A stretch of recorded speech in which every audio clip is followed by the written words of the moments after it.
Erica-Jayne, Erica-Jayne, brilliant. She is here. She is here. Magical, Yes. magical, magical. Even though we see the wild staring eyes with nowhere to fly to. I tease you a bit with your picture. You know the line from Pink Floyd, Erica? Erica-Jayne? There we go. Sorry, I just now got connected to audio, so if you were saying something. Oh, I was, Oh, yeah. hello. You missed all my exuberant, joyful greeting. I said, Erica-Jayne, Erica-Jayne, Erica-Jayne. I'll have to say it again.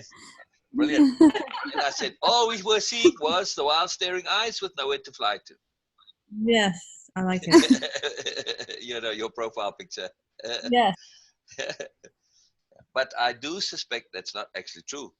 I must amend that. It's wild staring eyes with everywhere to fly to. That's good. For you, for Erica-Jayne, that is a very different thing. Yes, you might have the wild eyes, but you definitely have everywhere to fly to. Yes? I love it. Right. Yes. I mean, you do recognize the quote, I'm assuming, yes? Yes. All right, brilliant. Pink. It's a pink quote from Mr. Pink. Yeah, which one's pink, right? Yeah. Do what now? What's that? I missed that. What did you say? I said it's a quote from Mr. Pink, because which one's pink, right? We don't know which one is pink. That's true. That's very never true. answered. Was never answered. So, very true. Pink Floyd trivia, Beena. So obviously, Erica-Jayne is a fan of Pink Floyd. At least for this particular album, The Wall. Yeah.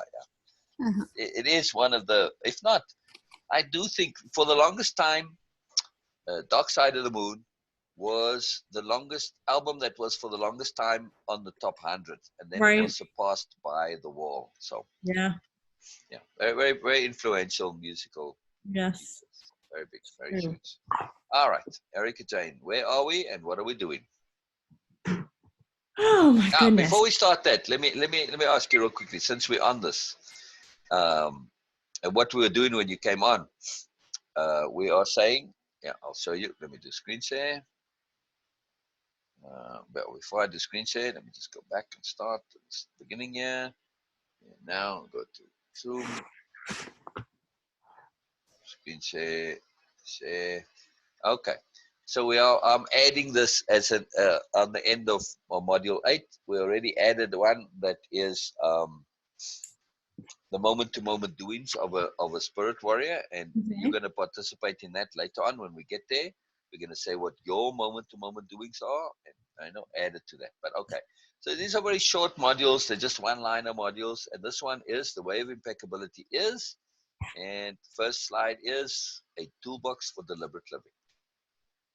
Okay, I mean that's actually the subtitle for the name of it. But I want to add more like this. So the next one we added was here called character training. And then Beena and I were debating whether to add implementation and self-proving and what training means and all of this. So, So, okay, we'll save that debate for another time and we'll just go and we'll make a new slide and go and then go Control A and delete it and say, okay, so Erica-Jayne, the way of impeccability is in brackets for you, close brackets. Okay, I had been making notes on kind of how to word what I was thinking about this. I'm trying to remember where my last attempt at that was. But the basic idea that I keep rolling around in my head is like learning to be, or maybe not, I've reworded it so many times, but basically being childlike while also having awareness. But I've got to find where I've reworded it about 1,000 times.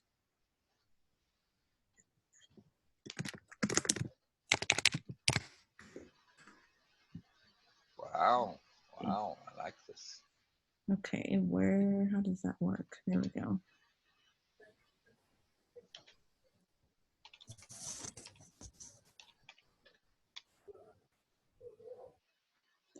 Okay, so yeah, at one point I had being deliberately childlike with an added awareness. like recognizing our childlikeness. So I kept kind of trying to roll around. I still don't have really a concrete idea, but I definitely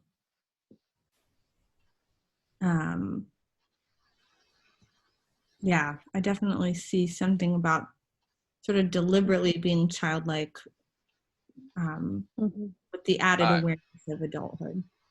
So how do those work for you? Learning to be, I got a capital D, deliberately childlike, and deliberately needs to be in italics, I believe, yes? Learning to be deliberately childlike with sophisticated awareness. Yeah, I like that. And I think with can be emphasized here as well. No. Okay, with. No, you said Beena? So. Oh, yes, I don't think so. That with is learning to be deliberately childlike with sophisticated awareness. Read it without the italics. Learning to be deliberately childlike with sophisticated awareness. Do you say? Okay, for me, it needs to be without? For me. Yes, without italics. Okay, how about for you, Erica-Jayne? I agree. I'm trying to think.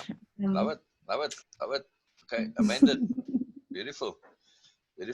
All right. So I'm actually going to leave both of these. Yes, okay. Learning to be childlike and sophisticated simultaneously with the no. This one is it looks more sophisticated. The second one, more precise for me. Right. Well, what about making them both on the slide? Oh, did somebody else join? Or did somebody? Shari. Did Eric? Oh, Shari, brilliant. Hi, Brilliant. Good morning. Hello, Shari. Brilliant. Hello, good morning, Hi, Shari. hi, Good Beena. morning. Hi. Good morning. Good morning. I Excellent. have a limited time here. I have something that I have to deal with, but no problem. Okay. No No, I problem. can. No problem. All right. So we'll do a little interruption and say what is it that you have to deal with, or is that after this, or you wanted to talk about it now? Well, I'm. It's Tom. He went in. You know, I told you he went into the emergency room and. Right, but for something else, not for the virus, right? No, for something else, not for the virus. But he called me, and I'm quite worried about him, and I don't know what to go down there. I don't know what to do. Oh, what did he say? Well, he said that he got up out of bed this morning and he can't hold his neck up, and his arms and everything are so weak. Wow. Yeah. Wow. Is he able to get to the emergency room? Well, he just was at the emergency room, and Yeah, but he didn't have those symptoms then. I mean, no, these are other symptoms, but he thinks it's because of the trauma of doing the procedure they did. Oh, okay. And well, does he feel he needs to go, or is this just something that needs to rest, that he has to kind of just recover from the procedure?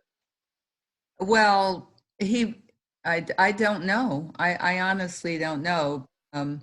He has food for a couple of days. He said, "Do I want to go down there?"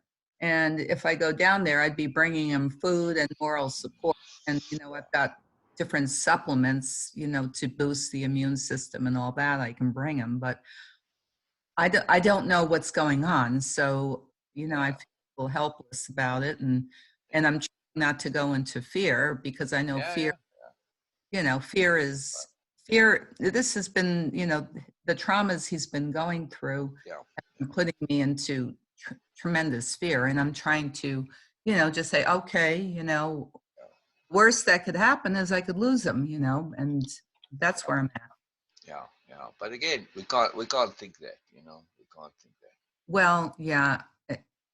But when you're sitting here by yourself and you're hearing what's going on, I need to be perspective shifting at all times, Yes. So that's what's going on. So now, again, keep in mind, most things are self-curative. So it's, is it so severe that he can't move completely? No, he can move. He can move. It's just, he's just really weak. And I think that I've gotten over my I've gotten over my anger at him for, you know, the last few days I got in touch with my anger with him for like, why doesn't he take better care of himself, or why won't he do certain things for himself? And he expects me to do it. And I was angry, and now I'm not angry anymore because I, Yeah. Oh, good. it is. Yeah, yeah. Fear and anger often go together. Yeah, yeah, yeah. Right. Yeah, So, they're going I together. would just, if you're unsure what to do, I would just recommend just giving it a little bit of time. Just, Yeah, okay, you can go a little bit later today. Just call him again yeah, in an hour or two's time, or at 12 yeah, o'clock maybe, and yeah, that's lunchtime, and say, how you doing? Has there been yeah, improvement? And then see yeah, from there, just go. You don't have yeah, to make yeah. these. You can just go Yeah, step no, by I step, know little by little. no, that's exactly where I'm thinking, okay, I'm There you just go. what was going on. I just told you, all right? So Yeah. you asked me, I told you. I don't know whether Yeah, I'm brilliant. supposed to not tell you, you know. No, no, no. I'm just with you. I'm just agreeing and saying, just you don't have to go or not go. You can. There's a third option, which is just get more information. Is to get See more how it goes. information and wait. And the other thing is that I really, Colorado's, they might be doing this lockdown where you can't go to other people's houses. And I know that I need some computer stuff that I would need if I was in isolation, and I would Gotcha. help. And so I want to get up to see you. So that's the Okay. other thing Okay. I'm thinking, Okay. you We know. can do that this afternoon. No problem. So Well, I'll be free yeah. after about 2 o'clock. We have Well, I'll have to see how the day proceeds here again. All So right. I'm sorry for the interruption. No problem. It's okay. No, no, no. Yeah. No problem. It is important to get rid of that. So I'll put a quote in chat there, which is a very powerful quote. Fear is the mind killer. Fear is the little death that brings total obliteration. I will face my fear. I will permit it to pass over me and through me. Very useful quote. Very, very famous quote also about fear. So, yeah, very powerful. So I'll text it to you as well, Shari. Then you have it. That's just kind of useful to remember. It's like a little, actually, a litany in the story that's used as a litany of fear, a litany against fear. So just a nice way to remember, that I will permit it to pass over me and through me, and it's the mind killer. Yeah, it's interesting. I pulled that card out of my card deck yesterday, Gathering the Eagles, about this woman who is dealing with this incredible amount of energy, and how she has to let it pass through. And it's an exercise that I can do with We could to do allow it the together. energy to move through the body, Yes. So Yes. that corresponds. I have to, yeah, I'm right there. I get it, I mean. Yes. Application, that's the key. Getting it is only the first step. Yeah. Application is the key. The We what? can Application. application, yes. We get lots of things. People get the memes all day long. There's a Yeah, trillion memes yeah. out there. It hasn't changed the world. Yeah. We need to apply them. It's the application. That's the key. Yeah, you get a lot of stuff, but application, that's Okay, so how do I apply that? How do I apply that? right. Exactly. That's the question. That's the question to ask yourself. How do I apply this? How do I apply that? Yeah. Yeah. Now figure it out how you apply it. All right. It's emotional. It's not in the head. It's not all up in the Exactly. head, You gotta It's feel it. You an gotta emotion. feel it. You gotta work through it. You gotta do Well, I do stuff. feel it. Yeah. Trust me, I Right. feel it big Right. time. So how do you feel this fear passing over you or through you and through you both? You see, how does that feel? How does that feel for you? In other words, if you really apply this, you have to separate yourself from the fear a little bit and look at the fear from a little bit as a separate thing. It's not the fear, isn't the total you. When we're feeling fear, we're inside the fear. When we say, oh, fear is the mind killer and fear is the little death, that brings to, okay, I will face my fear. Okay, I'm looking at my fear. I'm saying, okay, fear, you aren't me. You are something separate with me. I'm going to let you pass over me and through me. So yes, That's I'm feeling exactly you, but I'm not identifying with you. I'm not allowing you to change who I am, change my decision making, change my mind, diminish me. No, it's just something that I recognize as something that's there, and I let it go and go through me and out of me, right? Yeah. Erica, this particular point of fear, I had a feeling, normally Shari comes on, she just says hello and hi, and then she's happy to listen. But today there was a different energy. So, okay, let's go with appropriateness. And now it's bringing this point about fear. And I see how this is nodding for you. It's resonating in some way. So, Yeah. how is this for you, Erica-Jayne? I mean, fear has been, I think, certainly over the last year, I've really come to be very aware of how much I have let fear control me. Wow. In my life. And so I definitely sympathize with trying to, I mean, it's easy to say, okay, I'm going to let fear roll over me. I'm not going to let it control me. But in the moment when you are gripped with that, it's really hard for me, at least, to, even when I'm telling myself, don't let this get to you. Remember what's important. It's really hard to find ways to really effectively snap yourself out of that space mentally. So I definitely sympathize with that. And it's something I'm still working on, trying to get better at recognizing in myself and coming up with good ways to, so much of fear to me is not mental. It's a totally physical, emotional, very sort of raw, primal response. And so even when you are thinking, I can pull myself out of this, it's okay, I'm going to use logic to convince myself that I don't need to be afraid, getting that physical response to calm down is a totally different thing. Excuse me. So it is definitely a challenge. It's something I'm very familiar with. Yeah. What Shari's found very useful, right, Shari, is perspective shifting. Mm-hmm. To look at things from a very different angle. Because when we do that, it's like, whoa, wait a minute. It doesn't necessarily have to be the way I think of it is. And this is a very, very powerful tool for leveraging fear. To say that, for instance, in Tom's case, it might not be a negative consequence, but he had some procedure, I don't know what, but it was in the emergency room, they did something to him, and he's come out of it. This may just be part of his recovery. It might be a necessary part of his recovery. Right. See? So, yes, it might be that things aren't going the way, but it might also be just this is a part of his recovery, and he just needs to chill and relax and take it easy. When And you that's, start to say, sorry, I just want to say that perspective shift, it's suddenly, I don't have to necessarily be fearful. Right.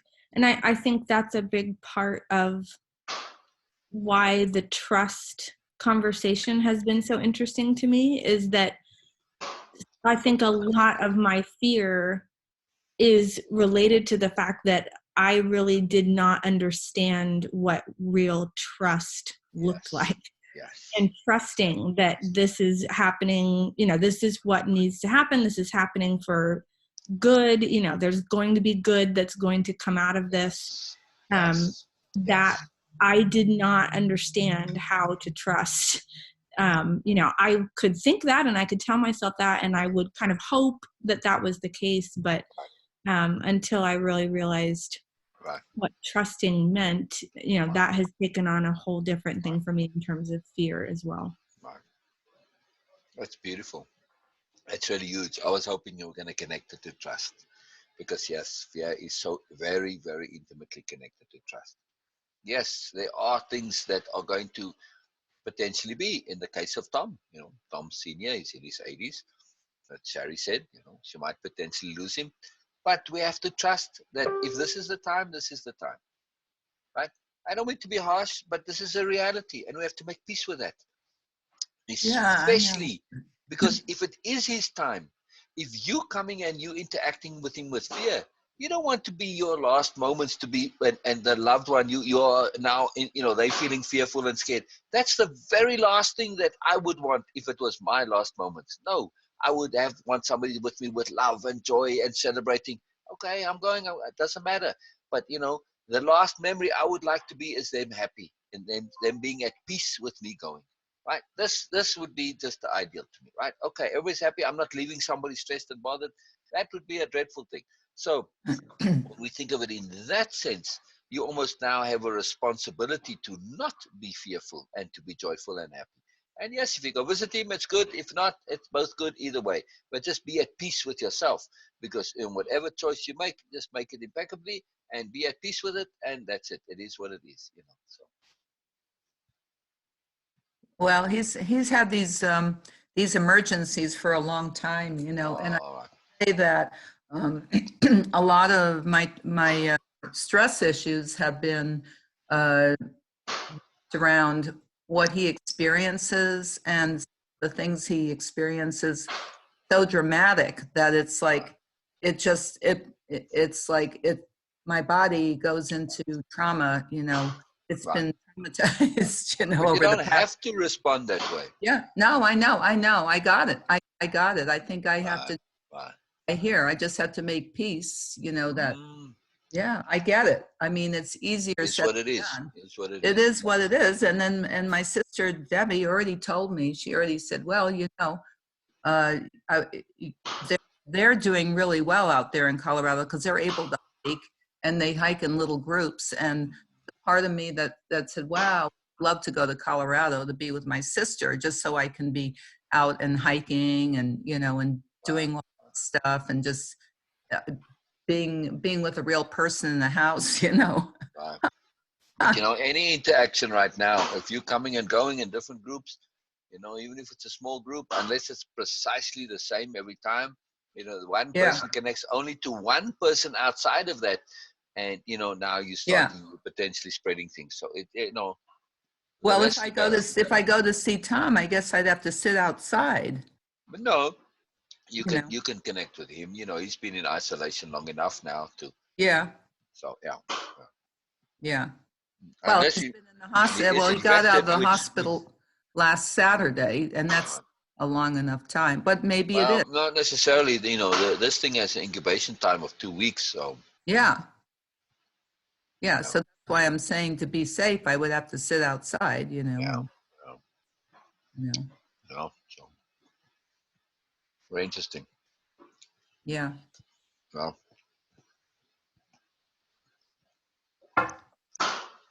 something to think about. The perspective shifting point is a huge point, though. It allows us to say that yes, something might have a reason to be fearful of, but it's not the only option. So even if it's not accurate, the alternative perspective shifts. It's just the idea that it could be something else immediately unhooks us from being immersed in the fear as a strategy. Say that again. As a mechanism. All right. That, right? So let's say there is something to be fearful of. Okay, Yeah. I hear a sound outside and it sounds like a burglar. But I say, well, you know what? Maybe it is something else. And in that moment, I say, well, it could be javelina, you know, but it no, it definitely sounds like a burglar. But the fact that it could be a javelina just gives me that moment to say, since it could be something else, I'm not so totally in the fear that it is the thing to be afraid of. And just that break, just that little bit of perspective shift gives me that pause. Now I'm out of the fear pressure bubble, and I have a little bit of, you know. Yeah, I got it. No, overview perspective, and I go. Yeah, so I'm just delineating why it's important to do this, because, you know, repetition, it helps for emphasis. We want to, you know, it's not about getting it, Shari, it's about emphasizing it so that we can have it innately. Our memory knowing isn't enough. We need it to be in our bodies that we don't default to it. So what I'm doing now is just emphasizing and re-emphasizing so that we get it so deep down in us that it, you know, rewires our brain. They say, okay, fear, first thing, perspective shift, power pause, you know, okay, then we can start to deal with it. That we don't just default to getting immersed in it, because once you get immersed, you lose yourself in the bubble of things, because now you're in an alternative reality. And this is the habit that we want. We never want to get caught up in bubbles of immersion, because then we perceive an entirely different reality. Right? We want that overview perspective. So when in fear, you know, when in doubt, zoom out. That's the first thing you want to do. Zoom out, get bigger perspective. And it doesn't just apply to fear. It can apply to anger, irritation, annoyance, you know, anything. It can apply to positive emotions too. We can get overexcited and get caught up in the bubble of emotion, right? So many, many ways. So bubbles of immersion, they distort our reality. And this is the point that I'm making in a bigger point here. Very, very powerful thing. You know? I like that. Yeah, always, first rule of scuba diving. This is what I'm assuming, Erica-Jayne, this is what you're remembering, right? Because you record it very often. It's a very important. The first rule of scuba diving is, Shari, that you always need to maintain a connection with the surface, right? Because when you go under the water, you can easily get lost down there. You need to know where the surface is, right? If anything happens, you need to be able to pull out. So this is the same with immersion, whether we get immersed in excitement, in love, in whatever. Know where the surface is that you can get out, right? You see people get Okay, into all trouble right. every time. Watch when people get into trouble. They were caught up in an immersion bubble. They got lost underneath there. They forgot where the surface is. Every single time. Fear, anger, irritation, anything, and again, excitement, enthusiasm, many ways we can get, ambition, we can get caught up in it, or anything. So immersion is a very, very powerful thing. And since our point and purpose with the wave impeccability is awareness and appropriate awareness, this is how we actually leverage ourselves to be appropriately aware, is to get that zoomed out, that overview perspective, to look at things from the surface, not to be caught up in bubbles, right? Big picture, big, overall huge picture. It's a very, very powerful part. As a spirit warrior, this is what we are doing.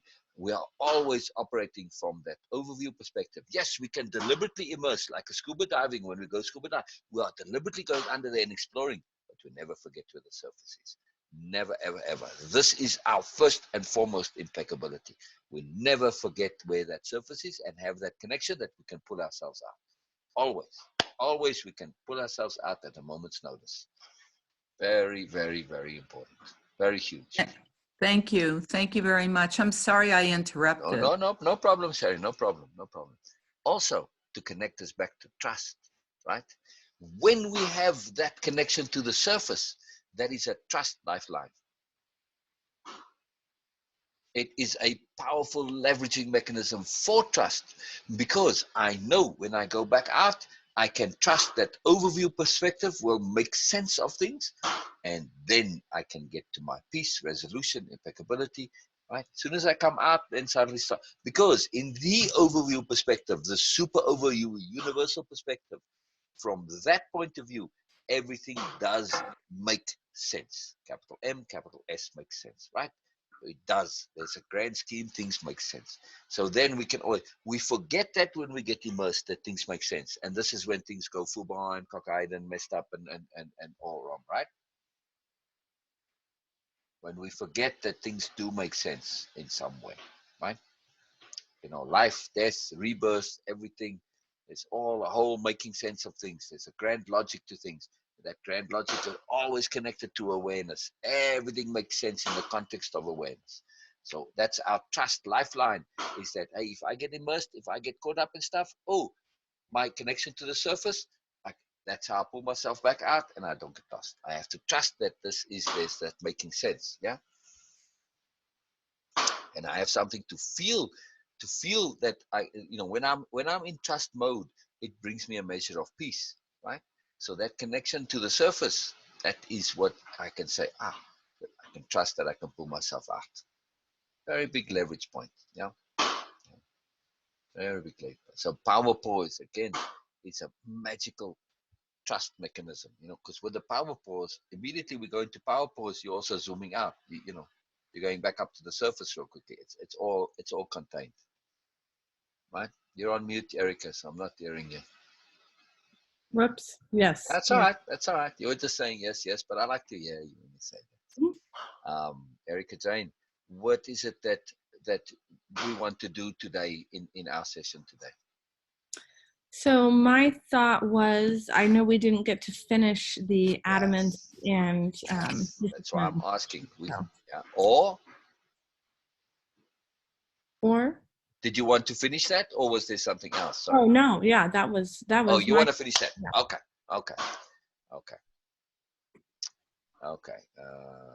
Let's see.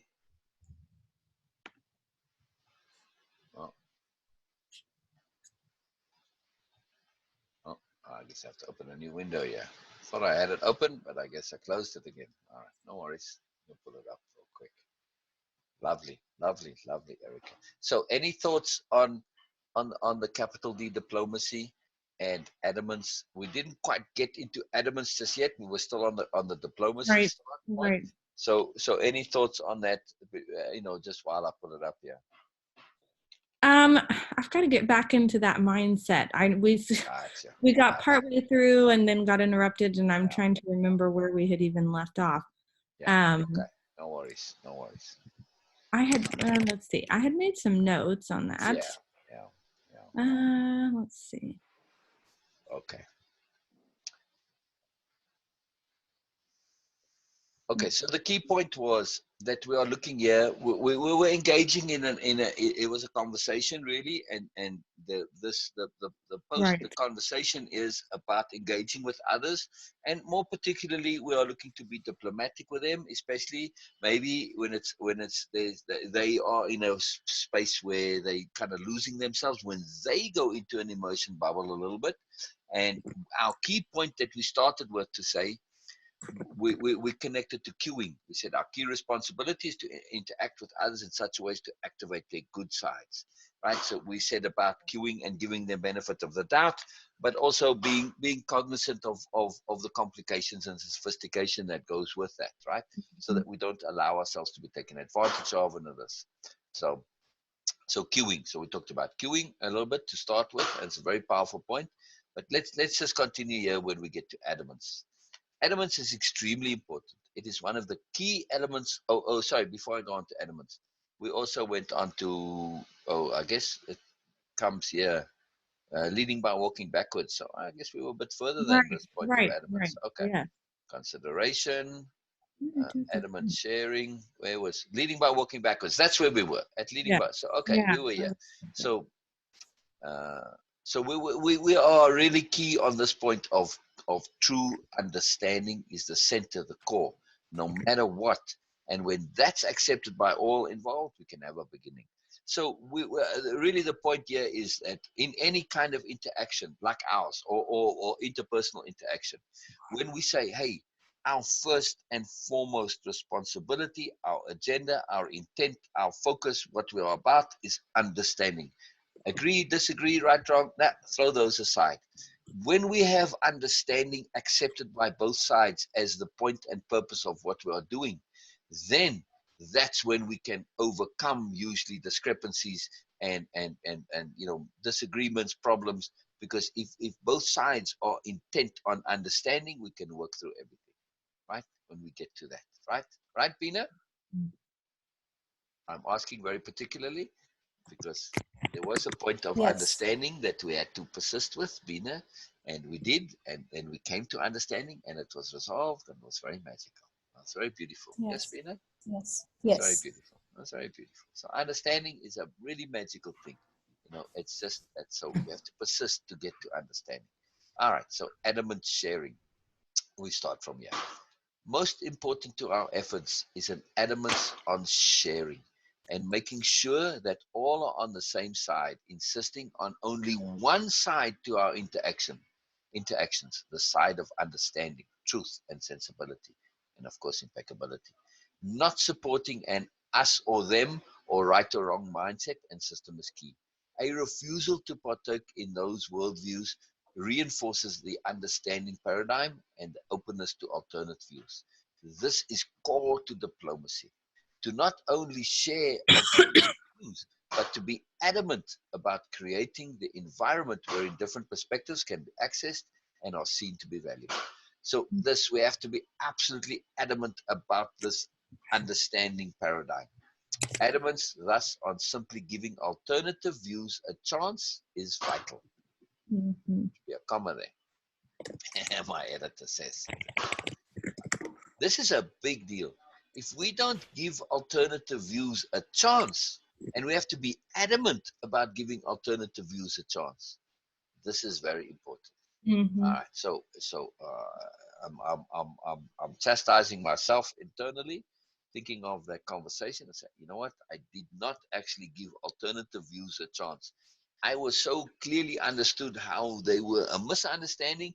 I didn't give them a chance. So when we give a misbelief, a misunderstanding, a wrong view, when we actually give it a chance to be expressed, to come out into the light, typically what happens is when those shadow thoughts get expressed into the light, they tend to dissipate and fall apart, right? But if we don't give them a chance to actually come out, if we stop them before they come out, then they stay shadow thoughts and they have a reality inside the brain. But when they get a chance to be expressed, then there is the person who's expressing them gets a chance to see their own shadow thoughts for what they are, and then they Right. realize, oh, okay, yes, okay. So we have to give them a chance. So Yeah. we have to say, even though we know it to be wrong, still give it a chance to come out, or misbelief, misunderstood, whatever. Very important. Okay, so note to self, make a real point to let that happen. Mhm. Critical to our, oh, now I'm waiting for your note. Oh. No, I love it. I love it. It's a power pause. It's very important. It's very important, right? And also not to split your attention, right? True. Oh, we have a picture of Erica-Jayne. Oh. A little bit. Critical to our efforts is an Yes. adamance on communication, on insisting that the ineffectiveness, and lack of perfection of the communication process be kept in mind at all times. Adamant insistence that misunderstanding is always because of poor communication is crucial. Right? Doesn't necessarily mean so, but we're going to do this as part of our capital D diplomacy. This emphasis of the imperfection of communication also implies that the underlying intent is always good. So, right here, there should be the quote added in. Maybe it comes a bit later, that communication is a haphazard business. Mhm. We need to keep this in mind at all times. We are almost always communicating from different perspectives of understanding. So it's always a process of trying to refine it and have it clear. There's always miscommunication involved, no matter how much we may think otherwise. So this is the process. When I listen, I'm converting what you say to make it fit into my system, because my system is different. My wording is different. So always we are adjusting and interpreting these packets of communication we get. We are repacketizing, as it were, on a constant basis, right? And as the actual internet communication industry knows so very well, communication is very haphazard. So they put in multiple protocols to make sure, and there's duplicates and rechecks and sending it back, repeat backs, right? It's all part of this to really make sure that the communication is received as intended. They don't just trust that, oh, I'm sending information from my computer to yours. I'm not just trusting it's going to get there. No, I need confirmation that it's get there, and then I need to send confirmation back again. It's a big process, right? Mhm. Yeah. Absolutely. Powerful, very powerful. So when we apply this to ourselves and we say, oh, you know what? Critical to our efforts is an adamance on communication. First of all, not an adamance on making a point, not an adamance on telling somebody, sharing. No, first it's an adamance on communication and Mhm. insisting that the ineffectiveness and lack of perfection of the communication process be kept in mind at all times. So we never want to forget. It's like that maintaining to the surface. When we're involved in any kind of communication, we always want to keep in mind communication is a haphazard business, Mhm. right? Always, right? We want to be adamant about this. So, and we also want to have this adamant insistence that misunderstanding is always because of poor communication.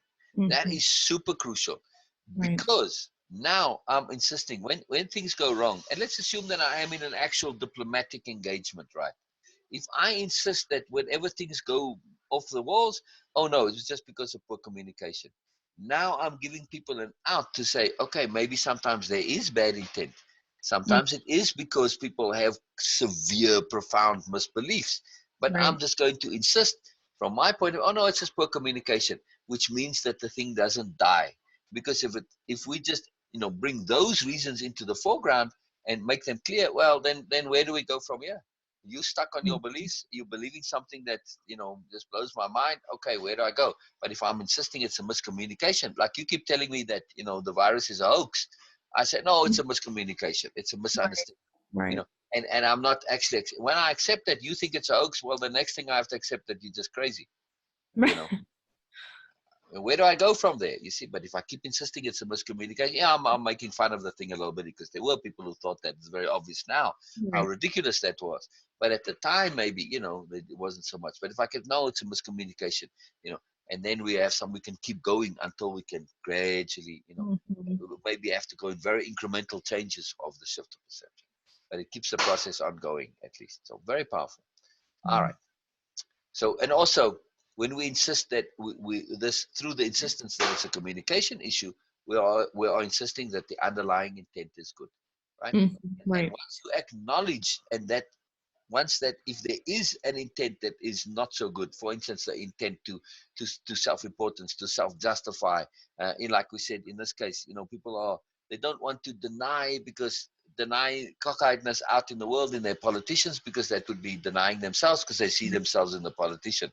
So we Yeah. can't always bring these awful truths into awareness fully because it's now saying that the intent here is an intent of vanity, an intent of self-importance, an intent of self-justification or self-pity or whatever.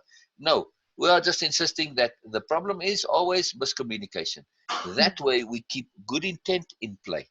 Once good intent is out of play, you have a breakdown of communications, Right. right? So we're talking very sophisticated communication strategy here in this capital D diplomacy, right? Absolutely. All right. So we know multiple things are going in, but that's the nature of these posts, and that's why I actually didn't put this in. This is such a complicated, sophisticated post. There's so many Right. layers and threads Right. that it's almost a program on its own. If you really start to extrapolate, because it's now communication and intent and all this. Okay. Anyway, so we'll keep going on this. So leading us to the next point of how we make a difference to dealing with others. An adamant insistence that no matter how much it may seem to the contrary, good intent is always at the heart of our perspectives and efforts. The glue which binds it all is an adamance that good intent is the same as diplomacy. Right. Right? So adamance and good intent, same thing as diplomacy. That is our diplomacy, is the insistence on good intent as the underlying basis. Mm-hmm. Right? So that was about adamant, the subtopic adamant sharing, right? So we're always sharing this. We're sharing this, our belief, our insistence that good intent is at the root of it all and Mm-hmm. that it's a miscommunication issue. That's it, right? We don't have any doubts of anything to the contrary. Miscommunication. Right? And inevitably, it actually really is. There is from the original perception, we go with this host thing, there was an original communication problem there, in their communication with themselves, their understanding, and so lots of layers of stuff, right?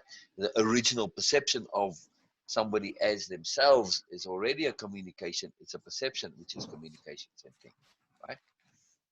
All right. Important implications. From the one applying diplomacy, there needs to be adamance on paying attention to implication. I want to kind of pause there. This point of attention to implication, man alive, this is one of our most primary skills as a spirit warrior when it comes to us being sophisticated and aware. And when we connect our awareness to appropriateness and, of course, also later to attunement, it is to pay attention to implications. When we start deliberately paying attention to unraveling and unpacking implications consciously and deliberately, everything changes. We suddenly just blossom our sophistication and our discernment. This is really what discernment is all about. Discernment is about perceiving the layeredness of things, and the layeredness is inevitably connected to the implications, right? Not always, but in general, right? Right. So implications and this connectivity to seeing implications, everything has implications. Nothing does not have an implication, right? Mm-hmm. Nothing. I mean, if you look at a stone, what are the implications of a stone? Well, molecular cohesion. It's not dust, it's a stone. You see? True. Implications. Okay. Temperature. There's implications. For the stone to exist, it can only exist because there's a particular temperature around it. Environment, in other words, right? If it was too hot, it would melt and become lava, Right. True. So, see? Implications, implications, implications. Everything has implications. Just by existing, there are implications. Very powerful. Oh, I hope Beena can come back. I hope so. I hope so. All right. So this is very powerful implications. So this, our adamance on paying attention to implication. We need to be adamant about this to ourselves. It's the heart of diplomacy. What is implied, what can be inferred, what is intimated, suggested, or otherwise referenced. what by implication cannot be said. We have to be adamant with ourselves in pursuing these threads and not neglecting them. And above all, we have to be scrupulous in accepting where they lead, no matter how unpleasant those destinations may be. This too is the insistence on openness, on flexibility, and on adaptability. And right here, Erica-Jayne, we are now going to connect to our adamance. This adamance on implication, we're going to connect it to the life detective. Because that's the skill of the life detective. They are masters at the pursuit of implication. Are geniuses at it, right? They make it every effort to pursue implication and to pursue it to a dead end, cross it off. Pursue the next one, cross it off, right? And they don't shy away from where implications lead, right? I mean, if the life detective says, well, all the clues point to the murderer being my wife, so be it. Right. They don't shy away from the awful truths of where implications lead them, right? They just deal with it. Okay. Now, sometimes those awful truths lead us to say in a diplomatic situation, okay, I'm dealing with the Taliban. You guys are just a bunch of racist, misogynist, bigots, okay? Religious bigots. Okay, these are the implications. This is the reality that I'm dealing with.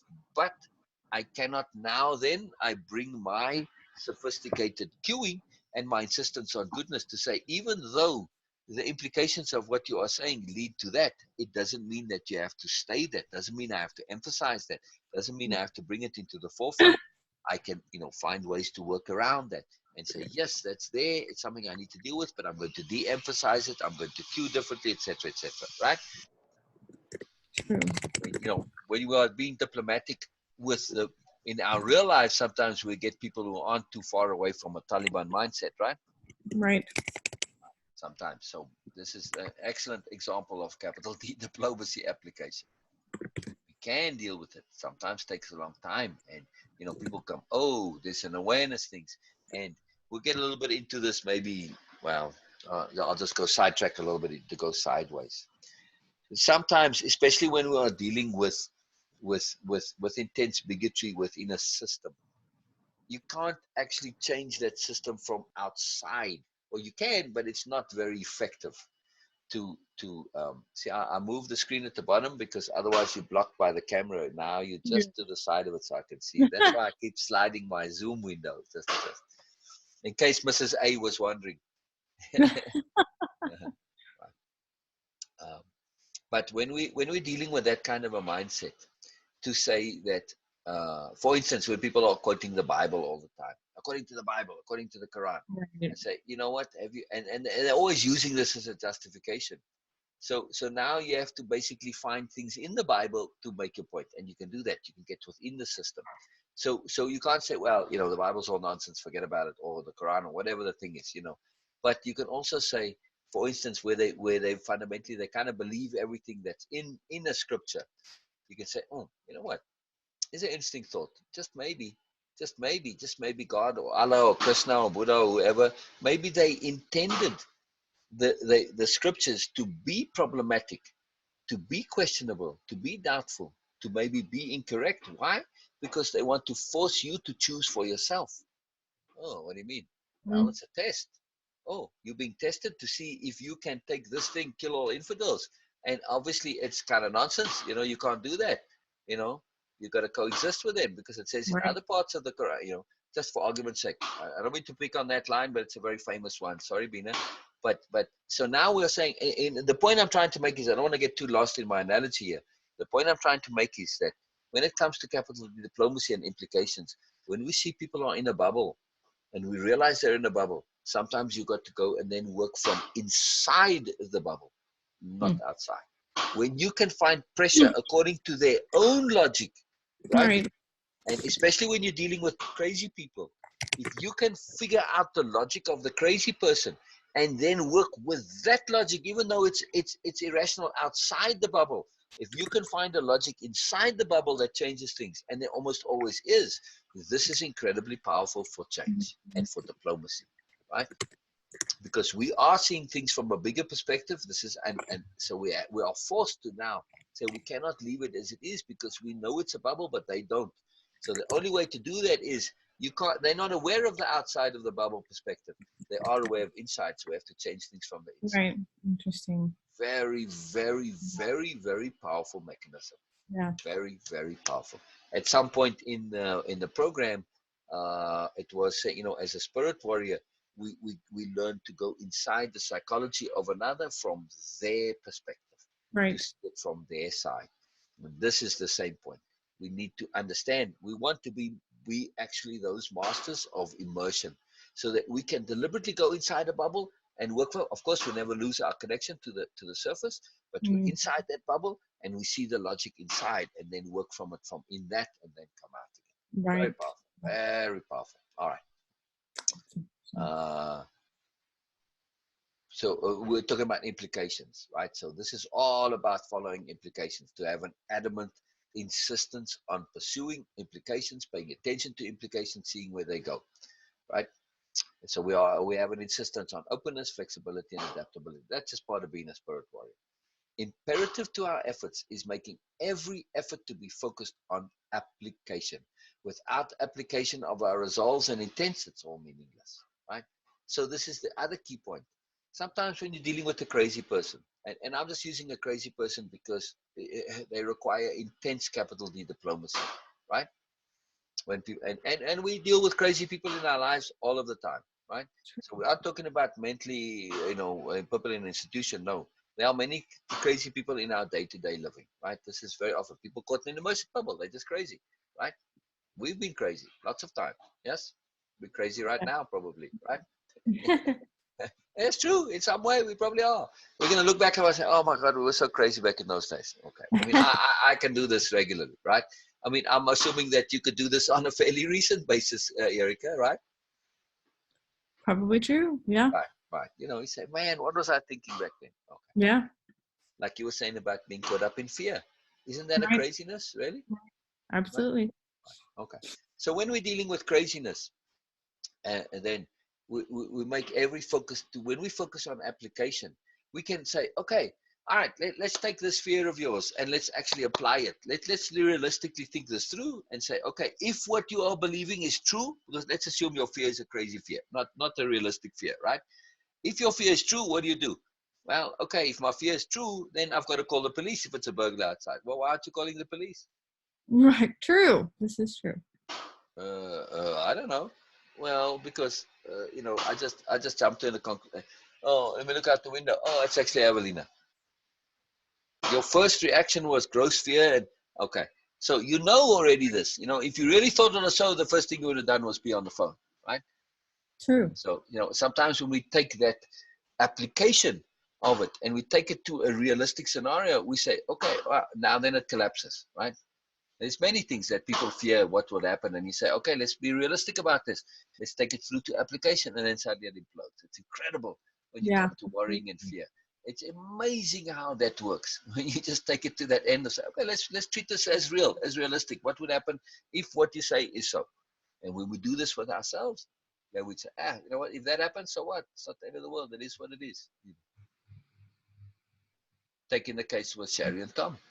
If this is, you know, Tom is going to die, okay, it is what it is. And then you say, well, you know, he's 8 years old. Death is, even if he was 8 years old, death is a part of life. We have to be realistic about it. You might not be happy about it. You might be sad for a while, etc. But, you know, life goes on. It's not the end of the world. It might seem like it, but it isn't. So we have to realize that it's part of it. And then when we really start to perspective shift and we say, hey, how would I like people around me to be treated if I die? Now, would I want them to be fearful and sad and miserable? Hell no. I want them to throw a party and celebrate that they knew me. And that the little time that they had, even if it was 5 minutes, okay, that they thought that's better than nothing.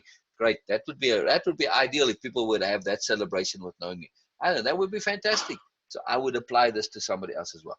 Perspective shifting. Death doesn't have to be this doom, gloom, negative thing. No. Right. No. Yeah. And there are cultures that see this. So death is a magical thing for perspective shifting in this way, to really apply it and think it through.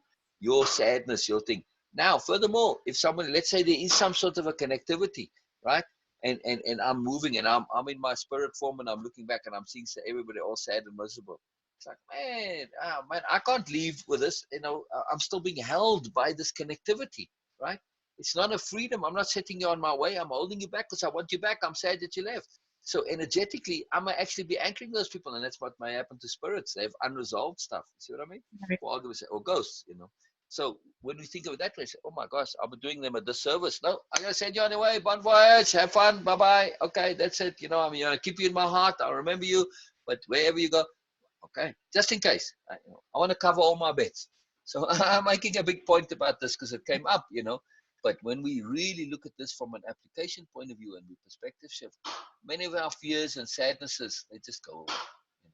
And we get to start to live in that space where everything makes sense and everything is magical, right? Absolutely. What you thinking, Erica? What were you thinking right there? I was just thinking about that idea of not letting fear hold it, that it affects other people as well. Not letting letting it hold you back is one thing, but not letting it hold other people back. Right. Our experience of fear then becomes an ethical responsibility in addition to everything else, right? Yeah. So, well, I'm affecting the world around me in the same way as when I'm not trusting. It's an ethical responsibility. I'm affecting the world around me.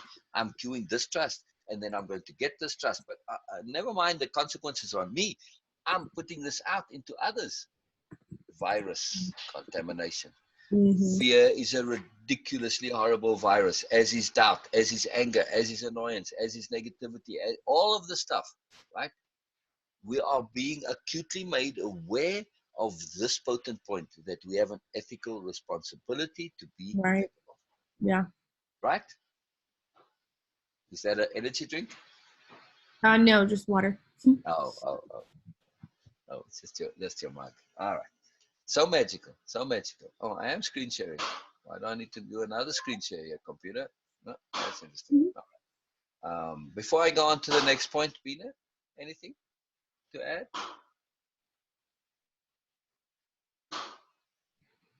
It's right now it's a very heavy topic for me because I do need to understand it more in detail as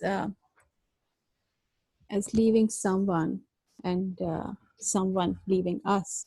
Mm-hmm. It's a very delicate and a very emotionally connected concept, and you can't just let it go right now. For me, it is not something like, okay, just a perspective shift and I can get out of this this idea, because there are so many feelings attached, emotions attached to that, memories attached to that, and our day-to-day life, our daily routines, everything attached to that. So yes, we are not dependent on anyone as a spirit warrior, but life is the way life is is really connected, not dependent, but connected to other people. And this connection, these connections, not this only, these connections are not really really easy to disconnect. Yes. In one just single click. So we need to go through in details and see that on different level, like on emotional level, on intellectual level, on practical level. So there are so many layers involved in that. So this discernment, Adamance and its applications and implications, is very, very deep concept for me, and I need to work more on that because I need more clarity. All right. On that point of clarity, when we're talking about fear and sadness and any of these emotions, distrust, that we feel strongly, and this is a sub theme of what we are looking at. We are looking to unhook from default ways of feeling. Yes, they've come about by default. We've just had them in our system from before. How they came about, conditioning, misassociations, all of this stuff. There's many reasons how we come to have felt this way. But for us now, it was our default to feel fear or feel distrust. Now, in the case of distrust with Erica, you've really shifted this through a profound and deep understanding of what trust is, and it's shifted. Your default now no longer is distrust, but trust. Because Right. your default now is based on your impeccability, which was always your default, right? Yeah. You didn't realize it was your default because you didn't have trust involved. Now Right. that the two are linked and combined, impeccability is your default. It is the foundation for trust. You're gonna default to impeccability first. When you've done everything that you can do, then you will choose trust, right? Okay. Or in general, when you have no other options, you're just going to choose to trust because, well, you have no other options, right? Yeah. Impeccability cannot apply to resolving the virus crisis. You're going to just have to trust that it works out for the good, right? Right. And in some way, it makes sense. This is the key point. This is the key point, to associate trust also with this overview understanding that things do make sense in the big picture, in the really big, long-term universal picture. They do. They do. Now, we might not see that, how it makes sense. That's just because of our failure of imagination, or we haven't taken the time to extrapolate and think it all the way through, and perspective shift and all of the other tools we have for how things make sense. But we have to, in the meantime, just trust that they do. Now, when we come to this default of past feelings and connectivities, those are deep associations. When we remember a past loss, for instance, at that time, we weren't in a space where we're now looking at things from new perspectives. At that time, sadness, loss, grief was the default. Now we have to be aware that as a spirit warrior, we have the choice to choose. Yes, not just anything, but also our emotional reactions and responses. We can choose our associations. Just because something was that way in the past doesn't mean it has to continue that way. We can choose to reassociate it and relook at things from a different perspective. And in this context, I'm thinking of something that Beena's mother said to her. Beena, when your mom said to you about your face and how you look, Yes. what changed? And for the longest time, it Perspective. was right. For the longest time, that was a kind of a pressure on you. And then you realized, Yes. oh, when we discussed it, wow, your mom did you a sophisticated favor. Beena's an unusually attractive person. And I mean it in a very layered meaning of the word there. She has an unusual way of being, which is very attractive, right? So men, obviously, and in her context, her mom saw this, that men were, even as a child, they were inappropriately being attracted to her. So she told Beena that, what did she say about your face, Beena? It sounds She quite says mean, that, but yes. She says that Beena is not good looking, but yes, she has some attraction. So it was like, okay, her features are okay. She's not good looking, but her face is okay, not good looking. This was the thing. but look at the gift of this. When you see a child that has this attraction, to put this idea in their head that they're not attractive, this helps for this communication and the skewing for this inappropriate, very sophisticated point, for those idiotic men that are now being attracted to her. So her mom was employing this idea in her head, which made for less skewing from Beena, made her feel less attractive, which made her less attractive to them. What a gift. What a gift. Plus, it's the gift of humility as well, right? Right.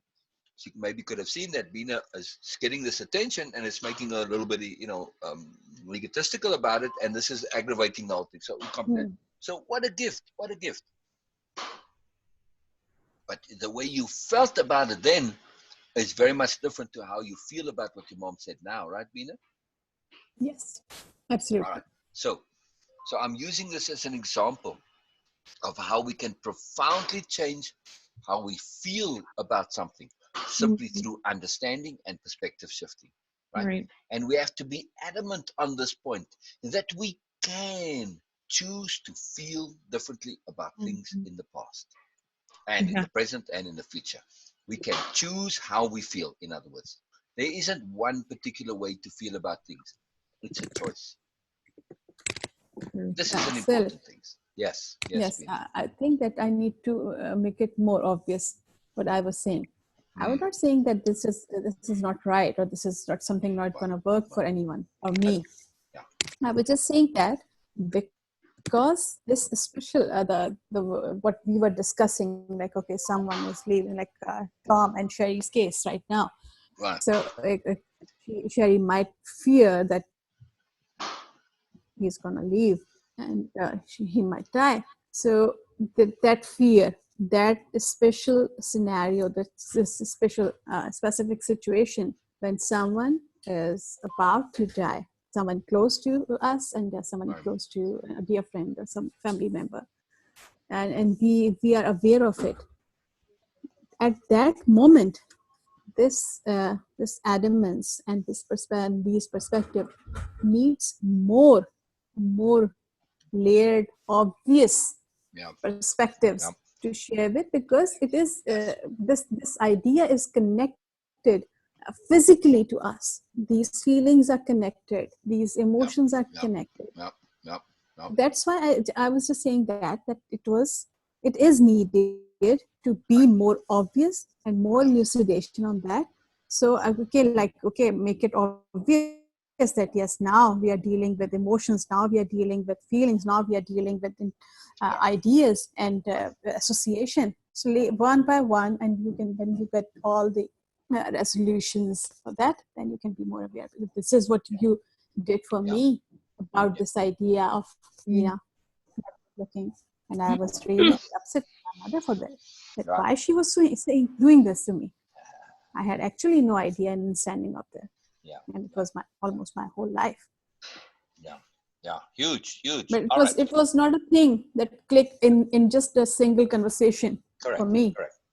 It takes time. Yes. You have to work at it. You have to work at it. Yeah. Yes. But the core underlying is that that to know as a fact that it is we who choose our emotional associations.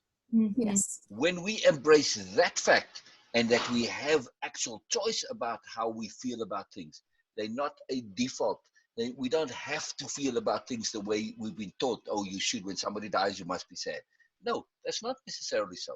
It's not true, right? It isn't a hard and fast thing, right? So also, in this case too, we have to be very, very particular again about implications and language and the specificity of language and the preciseness. So Shari is concerned that Tom might, as you said, leave, which is a euphemistic way of saying die, right? If we change that word leave and die to say transition, what do you mean with transition? Oh, well, if Tom transitions, he's changing his relationship with you from a physical one to a spiritual one. Oh, wow, I never thought of it that way. Oh, well, yes. And if Tom is transitioning, he's going to be in your heart forever. He's still going to be with you. He's still going to be in a relationship, but you never lost Tom. It's always going to be there. And if you believe in afterlives and spirits, he's going to be there in the spiritual, doing whatever he does, paying attention to you, whatever. But, you're going to have to relate to him in a different way. It's all. It's just a different relationship. You haven't lost anything. That's just the fear. It's fear of loss. But when you shift it to transition, oh, wow, I'm not going to lose anything. I'm still going to be there. I'm going to be celebrating them. Okay. So I've done lots of grief counseling. And with Mary, Beena, this point, when I just brought this concept of transition in, it changed her entire relationship with Paul to one where she was feeling lost, to saying, you know what, and then we went further and, it just into the deepness of it. Why Mary now is aware that Paul kind of in their relationship, he had to leave early. She would never have gotten to the point of independence that she has now in her relationship, because he was a fabulous husband. She loved him dearly. It was all magical. But in that relationship, she had a codependency, a positive one, yes, but still a codependency. So she never would have acquired true independence of being, and she wouldn't have learned really powerful lessons that she needs to learn from an awareness, growth, individual soul point of view. So she's realized, wow, what a gift that he did to leave early. It was just an incredible thing for her, and it transforms her entire relationship with him. And I would say, Beena, to make it personal with you, I feel personally, I feel the same applies with you, your sisters, your mother, and your father. Yes. Your father was such a magical being that if he had stayed and been around, you would have grown up without pursuing paths of independence. Just to put it really simply. Yes, Beena? Hmm. Yes, I Yes, it know, could I be. know, I know, I know. It sounds like, I would still rather have him here. But, there's somebody No, so powerful as your father is extremely influential. Yes? yes, it is. But in his case, I feel that, yes, it might not be, because he always, whatever time he spent with us and with my mother, because part of my mother's brought up is also by him. She's influenced by him because of the age difference they had. So, and so my mother carries on with that thing, with those ideas. So I feel that he might not be like this because he was a very independent person and he loves independence and the power of having choice and options was a huge deal for him. So it might not be, but it might be the case that we could be influenced by him. Right. So yes, But let me give a this different independence of, perspective on this, Beena. yes, Yes, a different always. one. All right.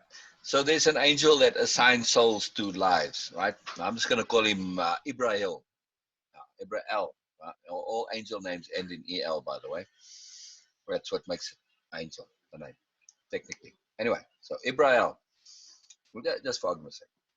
So we go to Ibrahil and say, okay, you know what? His job, we're going to hang out with him there. So Beena's father comes, his soul comes along and says, oh, you know what? You're pretty potent soul. You're a really noble soul. You're really something special. Where am I going to slot you in? I got these options. You know what? You need it in many places. So I can't give you the full allotment because I need you elsewhere. So you just get a partial time allotment here. You're just going to go and fairly briefly, you're going to touch and then you're going to move on. Sorry, just the reality because you need it elsewhere. The reason for the shortness. See my point, Beena? That is needed elsewhere. Yes, my brother always, he also, not always, he also said that it was kind of a requirement for us that he would not be with us. Baba had to leave early because of so many independent beings around him, and they want to grow and learn. It was a different word from him, but yes, now I understand that. Right. And so he came, he was here long enough for necessary. Now, would you want to deprive another family of him being there for just a short period? This is something different now. Yes, it's the same point. I'm just taking the implication. We're on implications, right? This is the theme that we're on right now. The point where we were last on the article, implication. Yes, by implication saying, I want him for me. Yes, I know he's got it elsewhere, but me hanging on to wanting him just for me and feeling sorrow that he left. Isn't that saying that I would be denying somebody else this magical gift? How could I possibly do that with any kind of ethics? You got enough that you needed. You got more than enough. You got a magical, wonderful giftness. You have this treasure in your heart of your father, who was a really special person, right?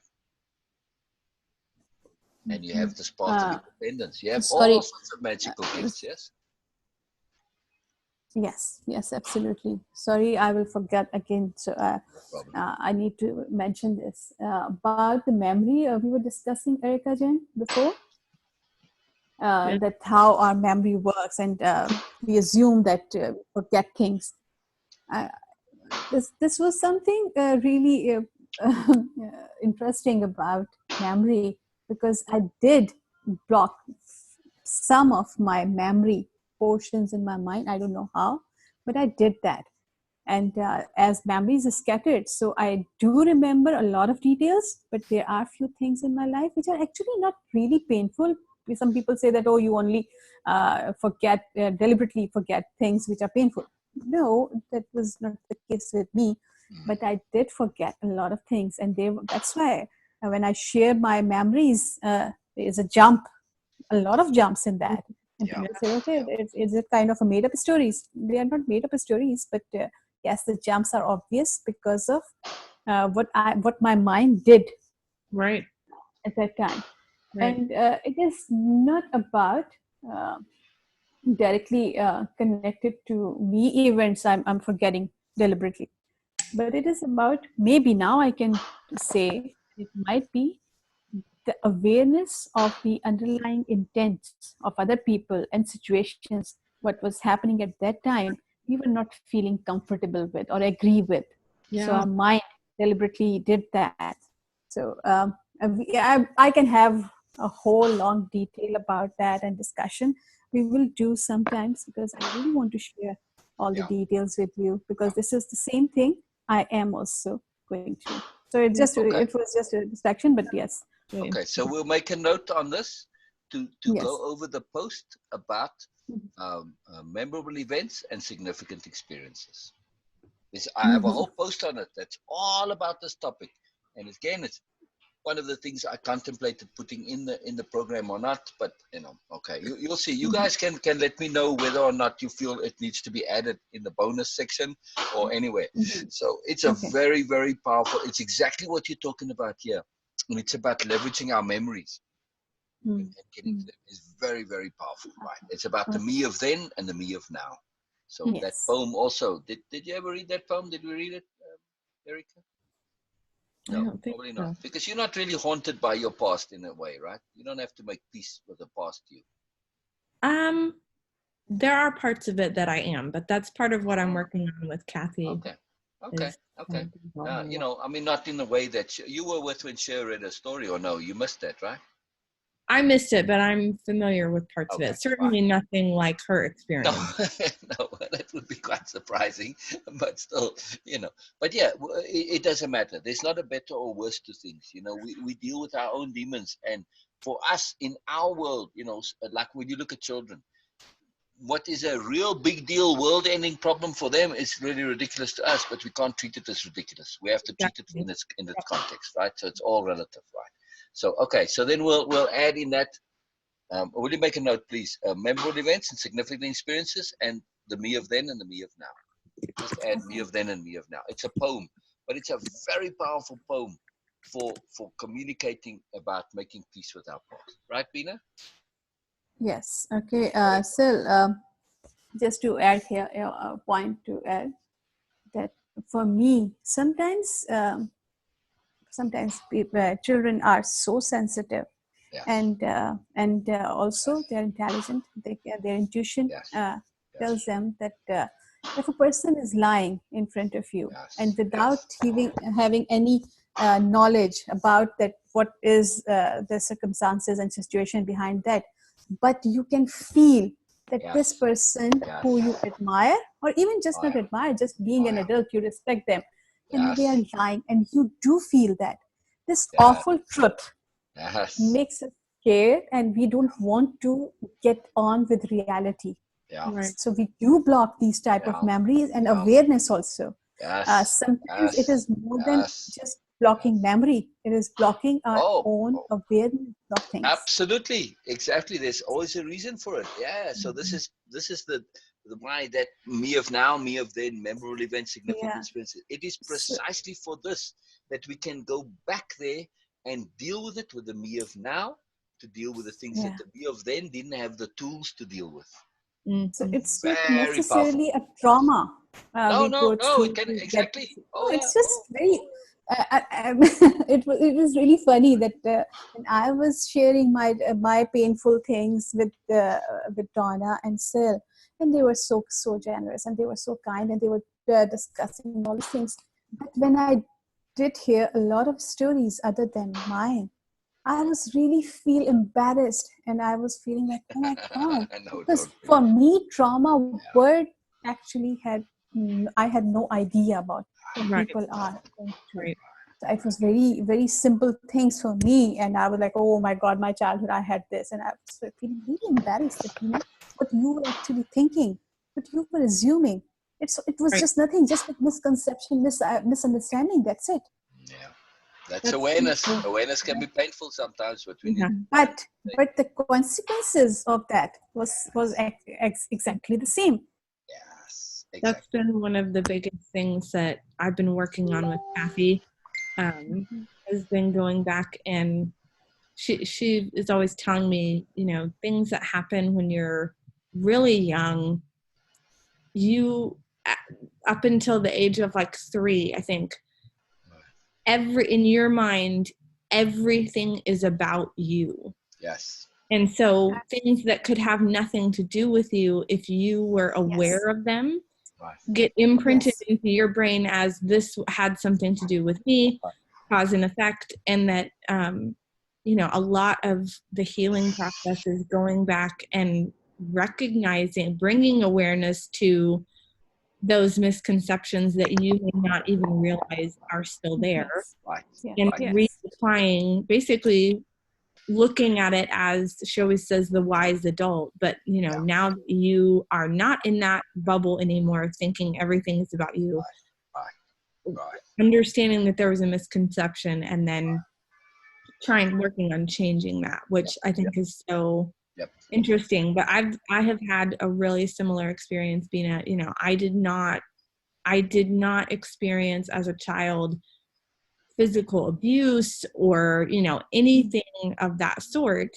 No horror stories, in other words. No. And, you know, I did experience some pretty intense emotional abuse in my teenage years.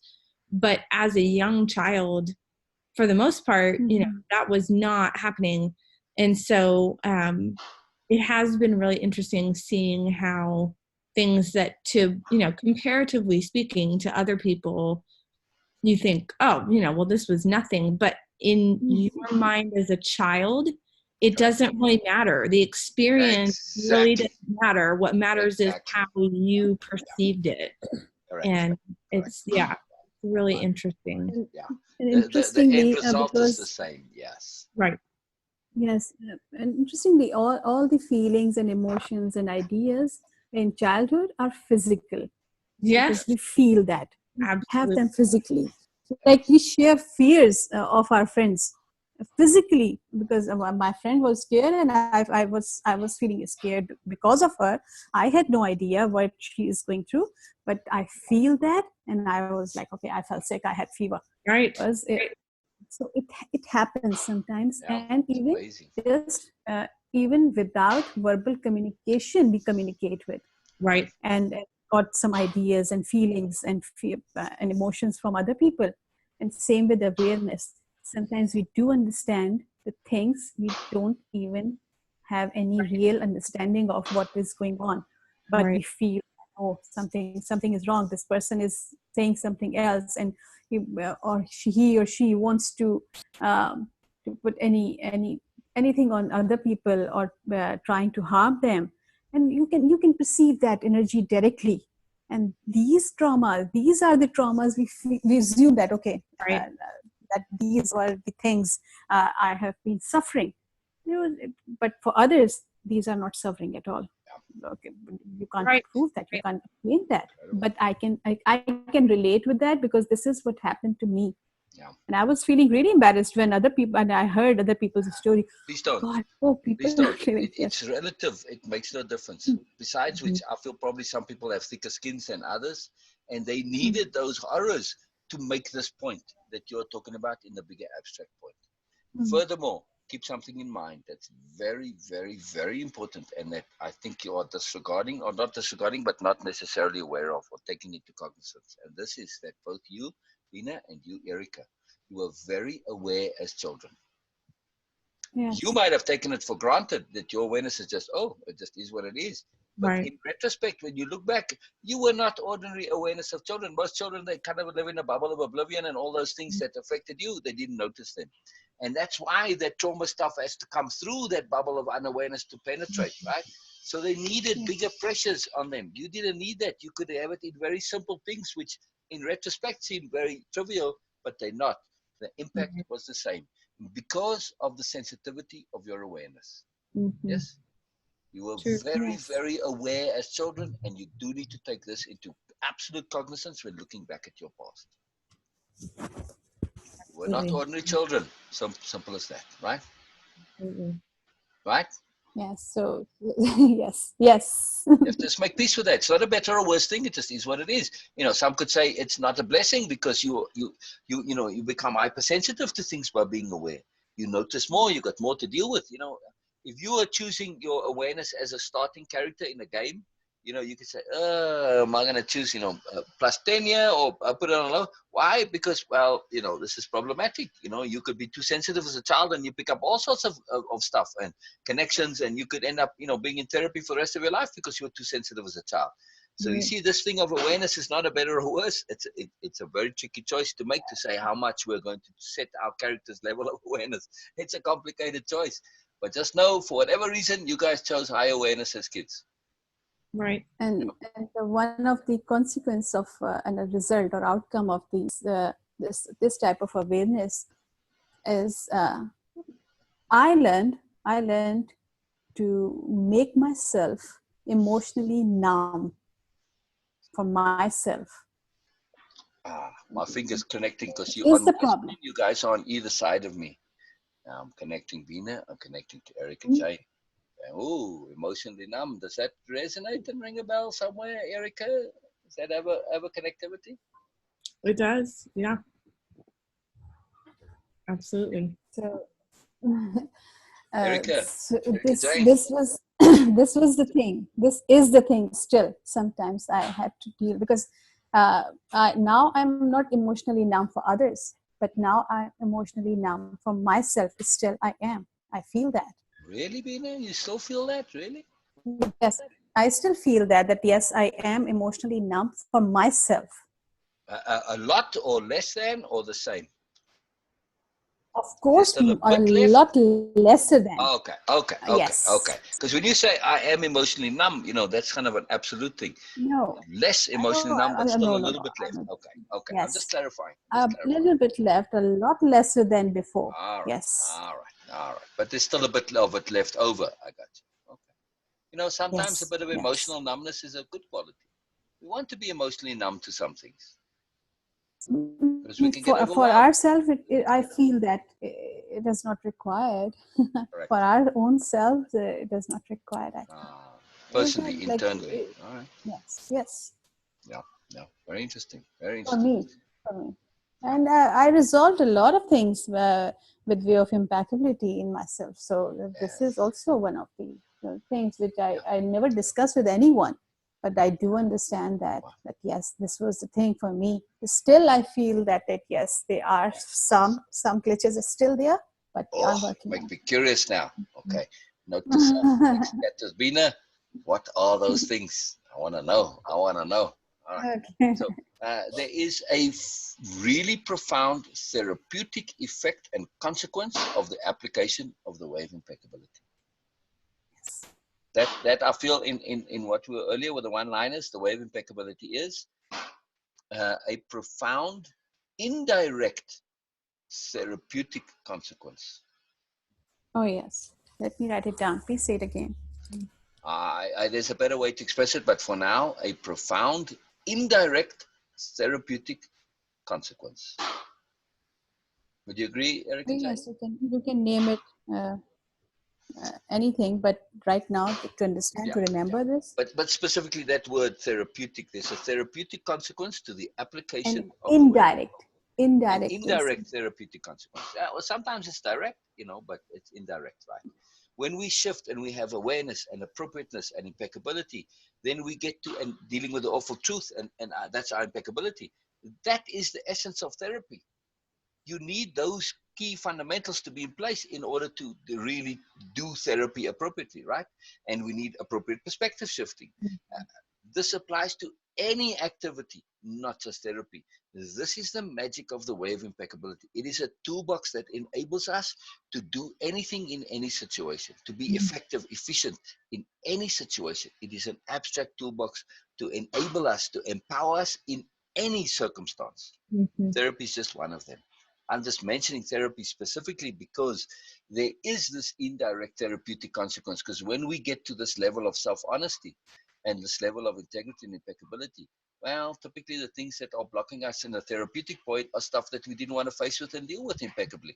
And now that we are able to do so, well, and being at ease with ourselves, and seeing ourselves in perspective and accepting that we're nincompoops and all this, it's automatically inherently therapeutic in its consequence. And it helps you tremendously in your therapy, right, Erica? It does, absolutely. Okay. So if you go into your therapy, you're calling them your wellness sessions, right? Yes. Right. Into those wellness sessions with the intent to apply way of impeccability as the participant in the wellness session. Changes everything, right? Yeah, absolutely. Right. So if I could perceive energy, I feel right now I would perceive this huge kind of a cloud, inverted pyramid, maybe. There's a huge something above and around Erica of profound, sober importance and reality that is sitting there on and around Erica. Yeah, I'm just thinking about Beena, what Beena was saying, and it's really interesting to me. I feel like I actually had a totally opposite experience in terms of emotional numbness, and that where Beena's experience, I think, in relation to that with the way of impeccability has been maybe learning to let go of that numbness and sort of begin to feel her personal emotions more. My experience has been the complete opposite, because for me, I really wanted to be emotionally numb when I was going through, especially in my teenage years. It was really too much.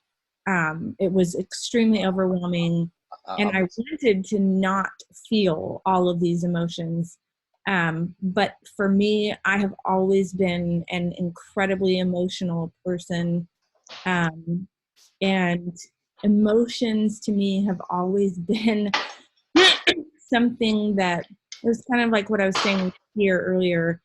I'm not able to logic myself out of feeling emotions. No matter how much I don't want think, to either. no matter how much I think something, okay, it's silly for me to feel this way, I should be able to pull myself out of this. It never works for me, because to me, emotions and thoughts exist on like a completely different plane. And I can be thinking something, but feeling something completely different. And emotions, I have never been able to experience emotional numbness. Like, I don't think that has ever been a thing for me, ever. Wow. I get so mired in emotions, which is a double-edged sword, because it's great when you're feeling really positive emotions. It's awesome because it just totally takes over and I feel things very deeply. But when it's something that you don't want to feel, it's really frustrating and it's very hard. And so for me, I think I remember very distinctly as a really young child, probably 2 or 3, I remember my mom telling me, and she would always do this, if I would get upset about something or I would be crying, she would pull me aside and, talk to me and try to calm me down. And I so distinctly remember her saying, "Get yourself under control." And that was like an impossibility for me. I mean, for me, emotions were not something I could control. I just had to write it out, and they would eventually kind of normalize or whatever, but it didn't ever feel like something that I actually had a control over. It was just, I was kind of along for the ride. And so that's been one of the things that I've been working on with Kathy. And it's one of the things that I'm seeing in this program, are mechanisms to help me get more control over that. And one thing that I said to several people in the past, you know, I have had a lot of anger issues as an adult. I never had that problem, but after my experience with my stepdad, my former stepdad, who was hands down the most emotionally abusive, narcissistic person I have ever been around in my life, I had a lot of anger issues.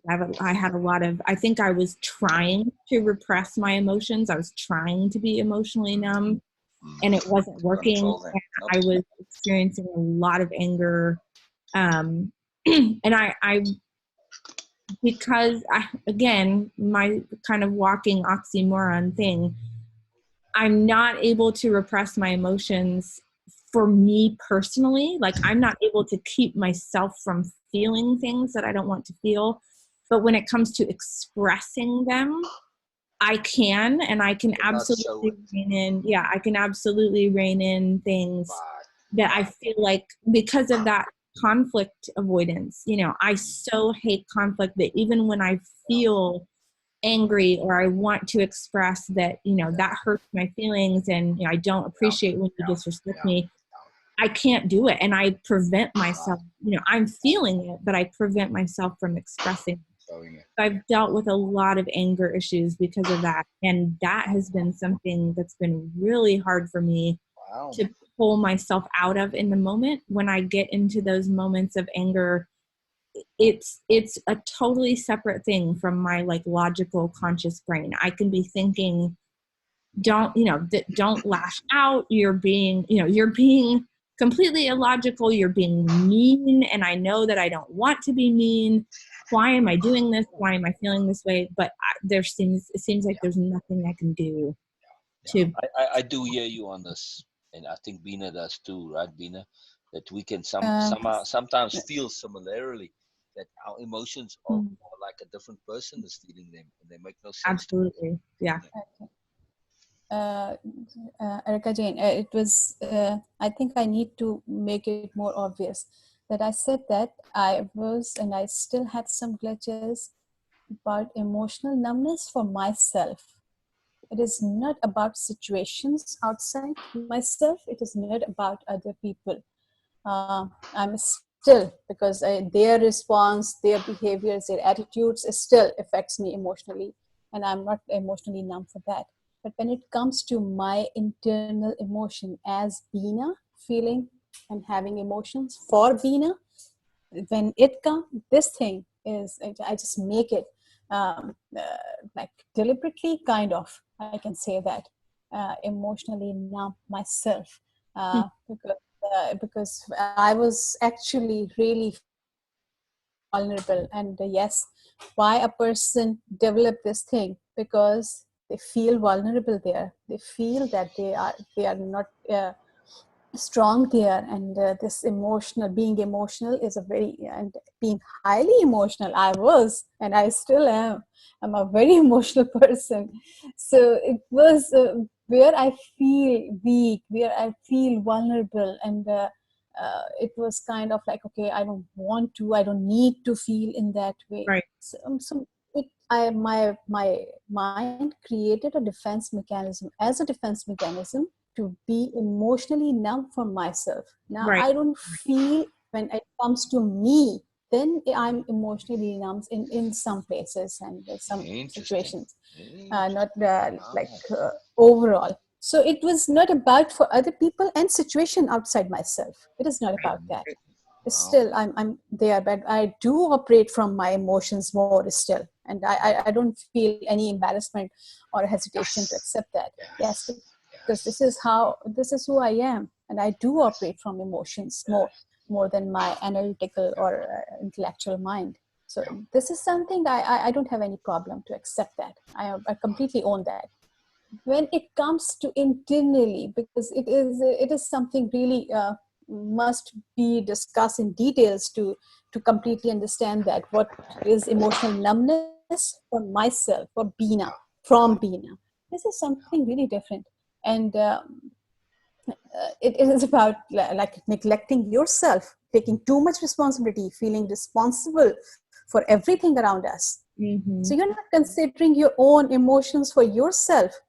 We're beating up ourselves, no, to be on top of everything, to be on time, to do things in an appropriate manner, to do everything. So this is something about emotional numbness for our own self. Yeah. Not for others and outside situation. It's a completely different situation for me. I do operate from my emotions. Very powerful, Beena. Very powerful. Two things come up for me here. One thing, Erica, in our sessions right now, I'm saying, please, not just creating permission, space, openness. I'm actually requesting when you feel an emotion inside, I'm asking you to share it and express it. Right? No matter how inappropriate you may feel it is. If you feel irritation, anger, annoyance, no, it is a requirement to express it. How about that? I'm leveraging it. I'm leveraging your ability to do the program appropriately and fully. It is now part of the program as a requirement for you to express whatever feeling it is you're feeling inside. Right. Okay. I don't know if it will help or not, but I'm hoping it does. Right? Put that little spot of leverage on there. Yeah. Yeah. Right? That's Cool. interesting because the thought of that brings up a ton of anxiety in me. I have to feel anxiety and express anxiety. No problem expressing, joy, happiness, whatever, but I absolutely abhor expressing irritation, anger, because I feel like when I do, it spirals into this. It's like, it's like letting Dr. or Mr. Hyde, whichever one of the one is bad, out, and they come out and it's like you can't ever get them back in the box. Yes. So it's that, I do think it's somewhat of a valid fear. Yeah. I think there's a validity to it because it's immersion management. If you start down that path, you get immersed and then you go from Dr. Jekyll and you become Mr. Hyde. I do think there's a validity to it. Now, as long as Mr. Hyde finds some way to come out, even if virtually, right? So even if you go into a space inside your head and you scold the person and you're angry inside your head, that's enough sometimes to let Mr. Hyde, and then he shrinks back again. Okay, he's appeased. It's managing our inner aspects. Right. So on this point, that was the second point, that instead of this idea that you're to control your emotions, if you just shift that word control to manage, it becomes a whole different ballgame. Right? To manage your emotions, sometimes there's appropriate expression, sometimes there's not. Right? So to develop the ability to manage them, huge shift. This is the fulcrum point, right? Yeah. And see, this is really for me what I make an effort to do. I'm listening to everything you said. I say, where's the fulcrum point that would make a big shift? Just one little fulcrum point that changes everything. Shifting from controlling emotions to managing them changes everything. By implications, we're still on implications, right? By implication, to manage my emotion. This is a different thing. Controlling means, kind of suppressing it or, not dealing with it, not feeling it, not having it. No, managing it means feeling it appropriately. Right. And that I think that's a big part of, I have realized for a long time now that I basically completely disassociate myself from all of the negative emotions, right? I don't want to feel sadness. I don't want to feel anger. I don't want to feel any of those things. So I cut myself off from them as much as I can. And when they do come up, I feel them, but I don't express them because I don't want it to become, I don't want to be an ass and I don't want it to become this like total huge thing. But it has made me realize that in doing that, and especially in doing that in situations where I am feeling threatened or someone is being disrespectful to me, I am cutting off my own power. And for virtually my entire life, I have felt completely powerless because Oh, wow. I have no feeling that I will stand up for myself or that I can express the more sort of harsh emotions, because I just kind of ride that out internally. And so I realized that an important part of sort of owning my own power and feeling that myself is to like leverage those emotions and not let them completely come out and just take over, but to not just completely stuff them down and never let it. To manage them and leverage them, yes? Mm-hmm. Yeah. Wow. Still, what you suggest for me, and this is what actually, Erica-Jayne, this is what I was saying, and this is that, yes, we completely disassociate ourselves and actually discard our emotions, that what we are feeling. Right. So, but I call it that I'm emotionally numb. I'm deliberately made myself emotionally numb from myself, because I was not emotionally available for myself. I was not acknowledging. Wow. So the word acknowledgement of my emotions. Yes, I'm not going into that negative mood. I'm not going into that negative energy. But yes, I do acknowledge now. This is the situation I'm feeling angry and I'm feeling upset about. I'm feeling scared. Whatever the emotion coming or simmering inside, I do acknowledge that. And it's a deliberate effort from my side to be emotionally available for myself. That yes, I'm acknowledging this is what is happening to you. Before I was actually discarding all this and negating, no, I'm not going to. So even it's suppression at that level that even I was not ready to accept that this is happening to me. Right. And I was taking it as a positivity. Oh, I'm being positive. I need to be in that phase. Mm-hmm. It is not about being positive or negative. It is just about being emotionally available for myself. Right. Wow. That's been a big thing for me, is thinking about not judging myself when I'm feeling things. I mean, I always associate anger or any related emotion as something bad. I shouldn't be angry. It's not good to be angry.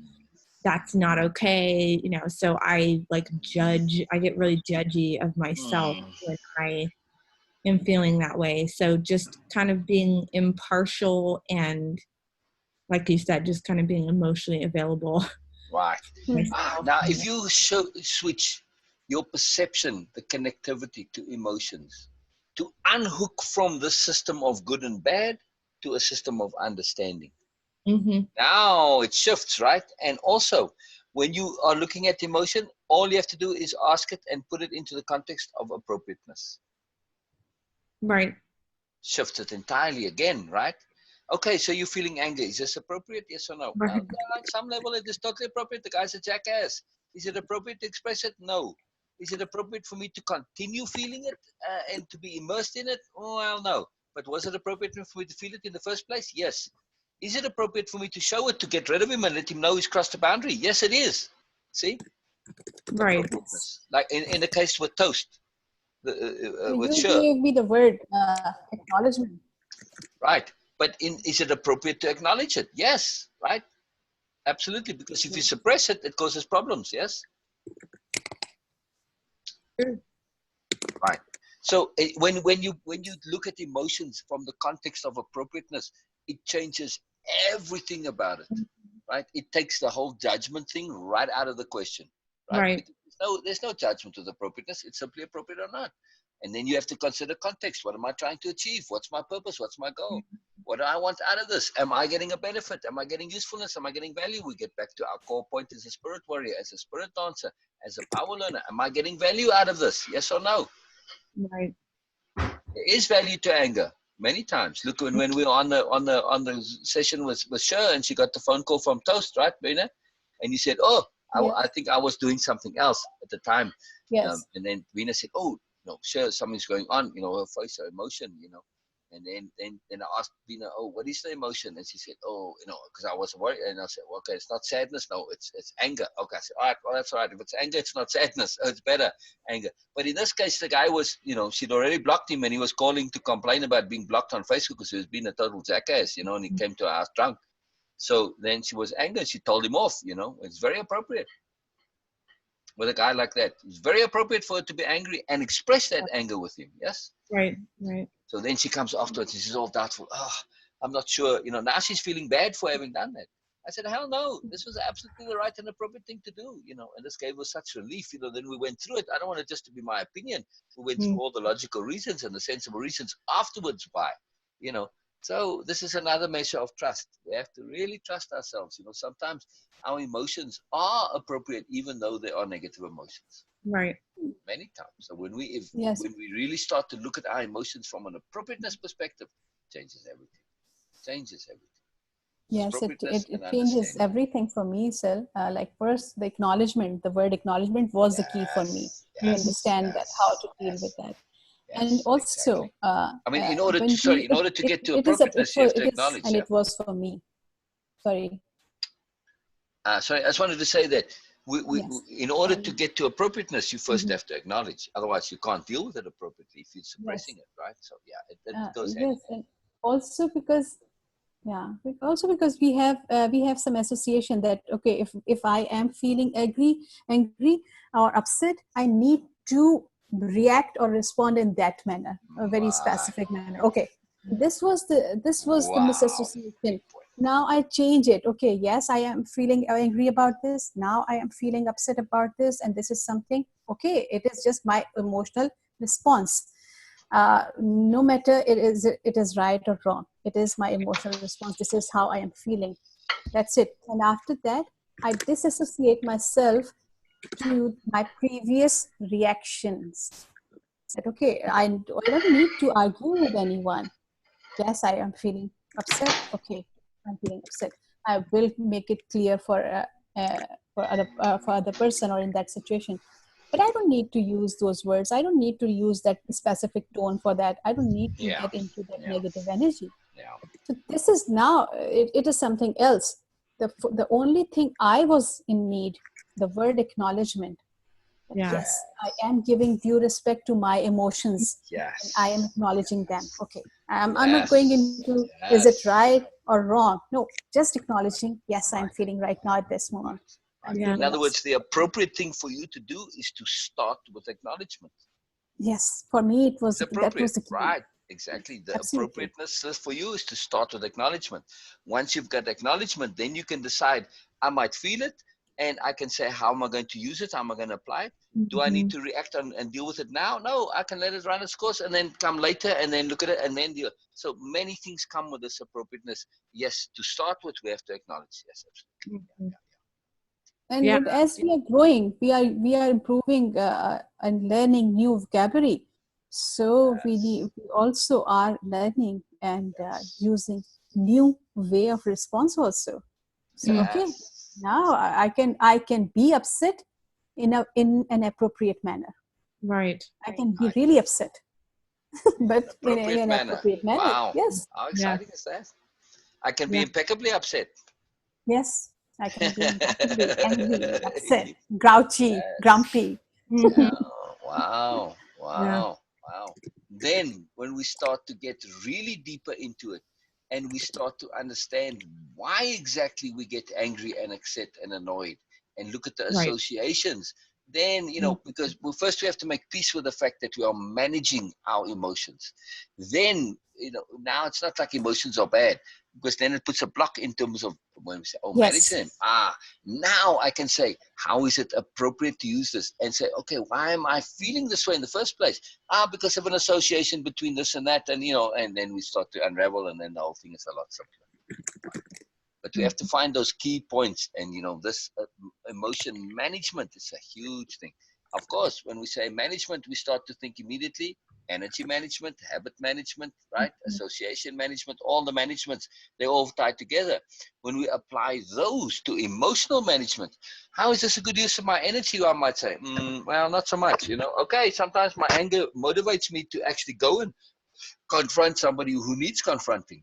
So Right. it might be a useful tool. Right. Everything is useful or not depending on Mhm. context. Yeah. So appropriate and management. This is what management is. It's all about appropriateness, right? Right. Very powerful. Very Yeah. powerful. Yes. This Adamance post and this diplomacy post. It is such a magical post. I don't know why, but it does exactly what's happened now. It opens up Yes. doors to more. Mm-hmm. Every time we go through this, it opens up doors to more.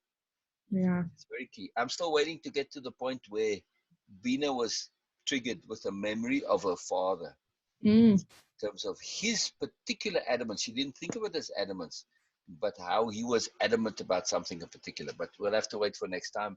Unless sure it's late, it's coming close to that time now. So, Mhm. which is all good, So I'm just kind of staying on this point of emotional management and Mm-hmm. appropriateness, and why. This is what wave impeccability is all about. It is these tools that we can use in any circumstance. Mm-hmm.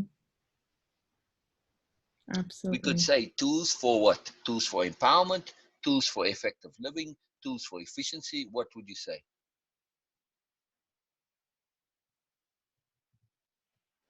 Hmm.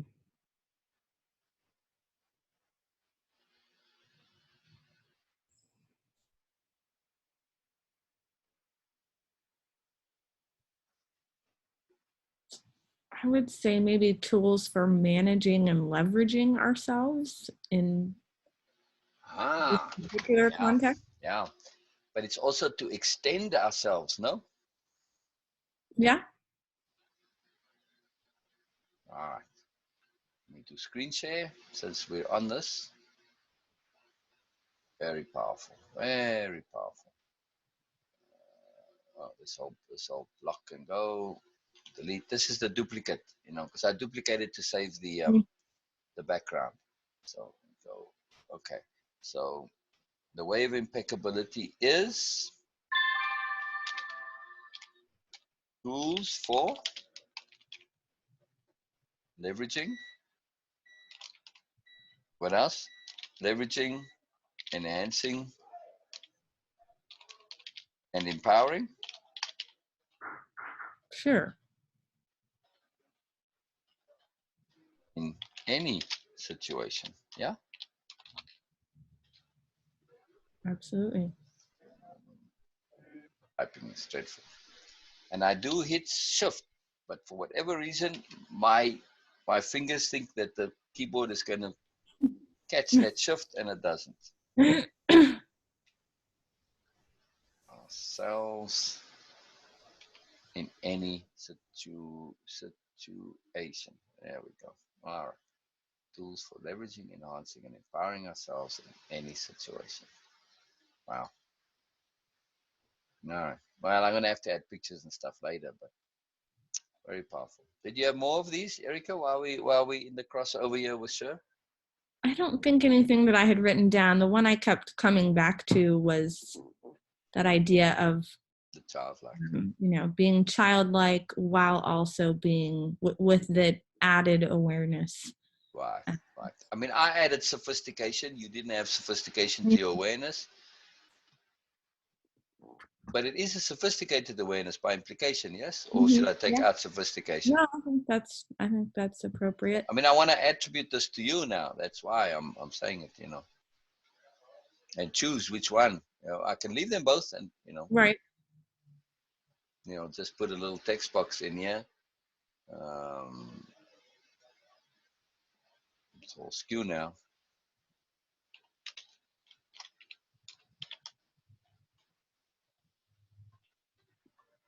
Hey, you see, I had shift there, and I got the shift for the dash, not for the E. Yes. No. All right. Yeah, I think the second one really embodies what I was kind of Okay. trying to say. Okay. Because I do think, I mean, to me, there is an important distinction there of being deliberately childlike. Because we were talking about that a while back, that, in order, of course you want to get to a point where it's just sort of an organic thing, but that in order to get there, you have to practice. So there is an element of being deliberately childlike, but also being, adding that deliberate awareness as well. Which is sophisticated. Sophistication is deliberate, right? Yeah. Yeah. It has it implied in it. Yeah. Wow, very cool. But you see what I'm doing, and I want to put them as quotes. I'm just saying, okay, this is Erica's understanding of what it right. is. So I'm putting it a little differently, just for that sophistication. So if you had to say right now, beside this, what else is way of impeccability to you? Oh man.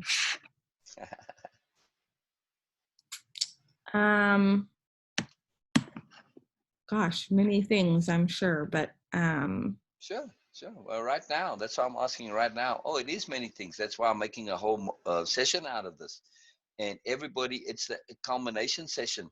And this is the end point I'm also going to include in this, to say, okay, what is one of the tasks here is to think back on where you were when you started and where you are now, a before after type thing, and just to go through all of the things that's made a difference for you, so that we can have a recap, in other words. So this is a final thing, and it's a recap takeaway of what it has been for you. Yeah? Right.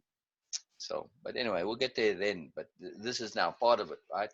So part of it is that when you go away from it, hopefully you never go away from it, but from regular Zoom sessions, which you don't need to, but you can. And somebody asks you, oh, what was the way of impeccability all about? That you actually have something that you can reply. A bunch of different things, because it isn't just one thing, Right. It's a lot of things. So right now, what is it to you?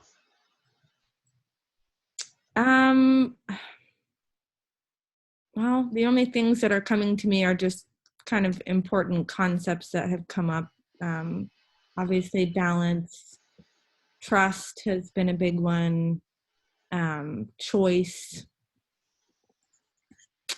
All right. So if we abstract that, we say way of impeccability for you is a connection to very profound, influential, meaningful conceptions, life-changing conceptions. That's it, right? So it is a connectivity, would you say, or a pathway, a connectivity to profound, life-changing conceptions. Right. Yeah. And I think an interesting aspect of that for me is, like, especially with trust, that was something that I didn't really realize I didn't understand. So, like, learning that I don't really understand, I didn't really have a full conception of what a lot of these things really meant to me. Look how I changed this, Erica. I said a connectivity and new awareness to profound, life-changing conceptions. Yes? Yeah. All right. Can I put Erica empowered underneath this here? Sure. All right. I'm adding a bit to it, but I'm just paraphrasing what you are saying. Yeah. Okay. I love this. It's very powerful. What you just said there now, in just that acknowledgement, Beena, will you do me a favor and just say to Shir, just message her with ding dong. Smiley face, laughy face, tonguey face, whatever. Right? Okay. Just it will be an alarm for her. She tends to forget a little bit here. I'm not sure why. Or maybe she's got something going on. Who knows? But anyway, just to remind her. I'm happy for the extra time with Erica. I'm always happy for extra time with anybody. But this is very powerful. Erica, what you just said, by implication, if you listen to what you said, you say, hell's bells, Sherbet. I have come into contact with things that I never imagined. I never realized I didn't know. Yeah. And now that I know them, they are incredibly life-changing and transformative. Mm-hmm. By implication, I can know more than I know now. Well, I am able to. And to me, there's a major connection to like relearning, that it's not even just new concepts, it's like reassociation of things that I thought I already knew. That's a Yes. big one. Yes, yes, yes. Can you see this quote here? Can you read it, please, Erica? The one I highlighted. Capital L learning is the willingness to relearn what you thought you knew, and knowing there is more to learn beyond what you imagine is available. I added this to the introduction. I like it. Yeah, yeah, me too. Oh, yeah. My windows are all messed up here. Before module 1, session 1, there's that little introduction that, says about how things work and doing the repeat backs, the takeaways, and the dictionary power and so on. Because that relearning and also beyond what we imagine is available, this is a very necessary starting point as a frame of perception. Right. To get out of that, I get it mindset. It's very limiting. It's very limiting. Yeah. Absolutely. Yeah. Yeah. Very, very limiting. Very limiting. All right. Brilliant. Brilliant. Is Shari online? Beena? Oh, Erica's got to go. It's all good. It's all good. jeez. Erica. Get that turned off. Yeah. So between now and Tuesday, it's such a long time. If there's any gap in between, especially in the mornings, ping us, let us know, and come on, and then we continue with this Adamance. Sure. I am very, very keen for you to do the next module 1. The next it's module 4, session 1. I think that we're on now, right? I think so. Yeah. Yeah. It's the one on impeccability, the whole module. Because now we're starting to get into the nuts and bolts. But that particular session, in connection with this profound big dealness of trust, it is going to, we've already connected it, but it's going to cement it and tie it and lock it in. So the Adamance and the capital D diplomacy, yes, it is important, and it came about for many reasons, and there's always a connectivity, but I don't want to lose that thread. Right. So what I'm saying is that I'm keen to continue with the Adamance, but outside of so next Tuesday, in other words, to continue on module 4, session 1 on it's impeccability, I believe. The next one that you need to do. It's very important. It's very important because this Adamance, we might continue with this for I don't know, a dozen sessions. It might take us a long time to get through it. I don't want to lose that jump. Yes, Beena. Right. Shari is asking that she's due for Friday, and today's Thursday. So. Oh, that's right. Oh, we got extra time. Oh, okay. Tell her, never mind. Okay, I thought for whatever reason we were going to come on today. So yeah, she's right. She's set for Friday. Okay, brilliant, brilliant. All right, sorry, Shari. Tell her it's Syl's fault. Blame it all on me because it is mine. Right. So do you have to go, Erica? I do. I've got to get lunch made before it gets to be too late. Gotcha. Break. Okay. All right. No problem. No problem. Brilliant. Brilliant. Brilliant. Gives me some Beena time then. Okay. Yeah, there you go. Fantastic. Well, because Ryan is going to come. He's going to restart the program as well. So yeah. So he's going to do it in your way. You're the inspiration, Erica. You really are, Awesome. Your thoroughness. I really have to commend this and appreciate it and just enjoy it. The way you've been doing the program, it's so inspiring, and it's absolutely totally everything that I imagined and intended. I cannot say that there's anything left to do other than the way you are doing it.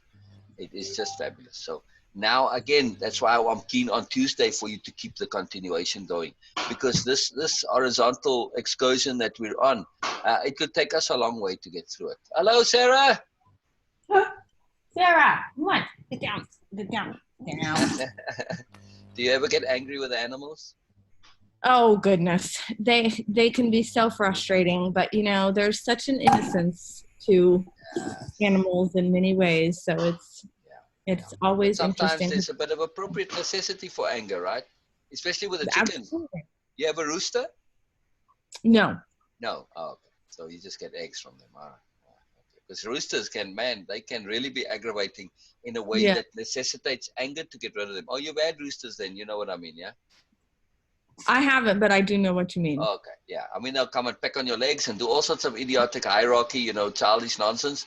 And you just basically have to, and the only thing they respond is when you get angry with them, and then, okay, now you're the top dog, and they can back off. Right. I have had that. I've had that Yeah. experience with Tank. He kind of only responds to being mean with him, So it's you have been to an be the boss interesting. of him, in a sense. Yes, it's been an interesting learning experience. But The reason I mention it with the animals is because sometimes, when we're feeling anger with all sorts of crap and nonsense, and it's not letting go, it's not coming out of us.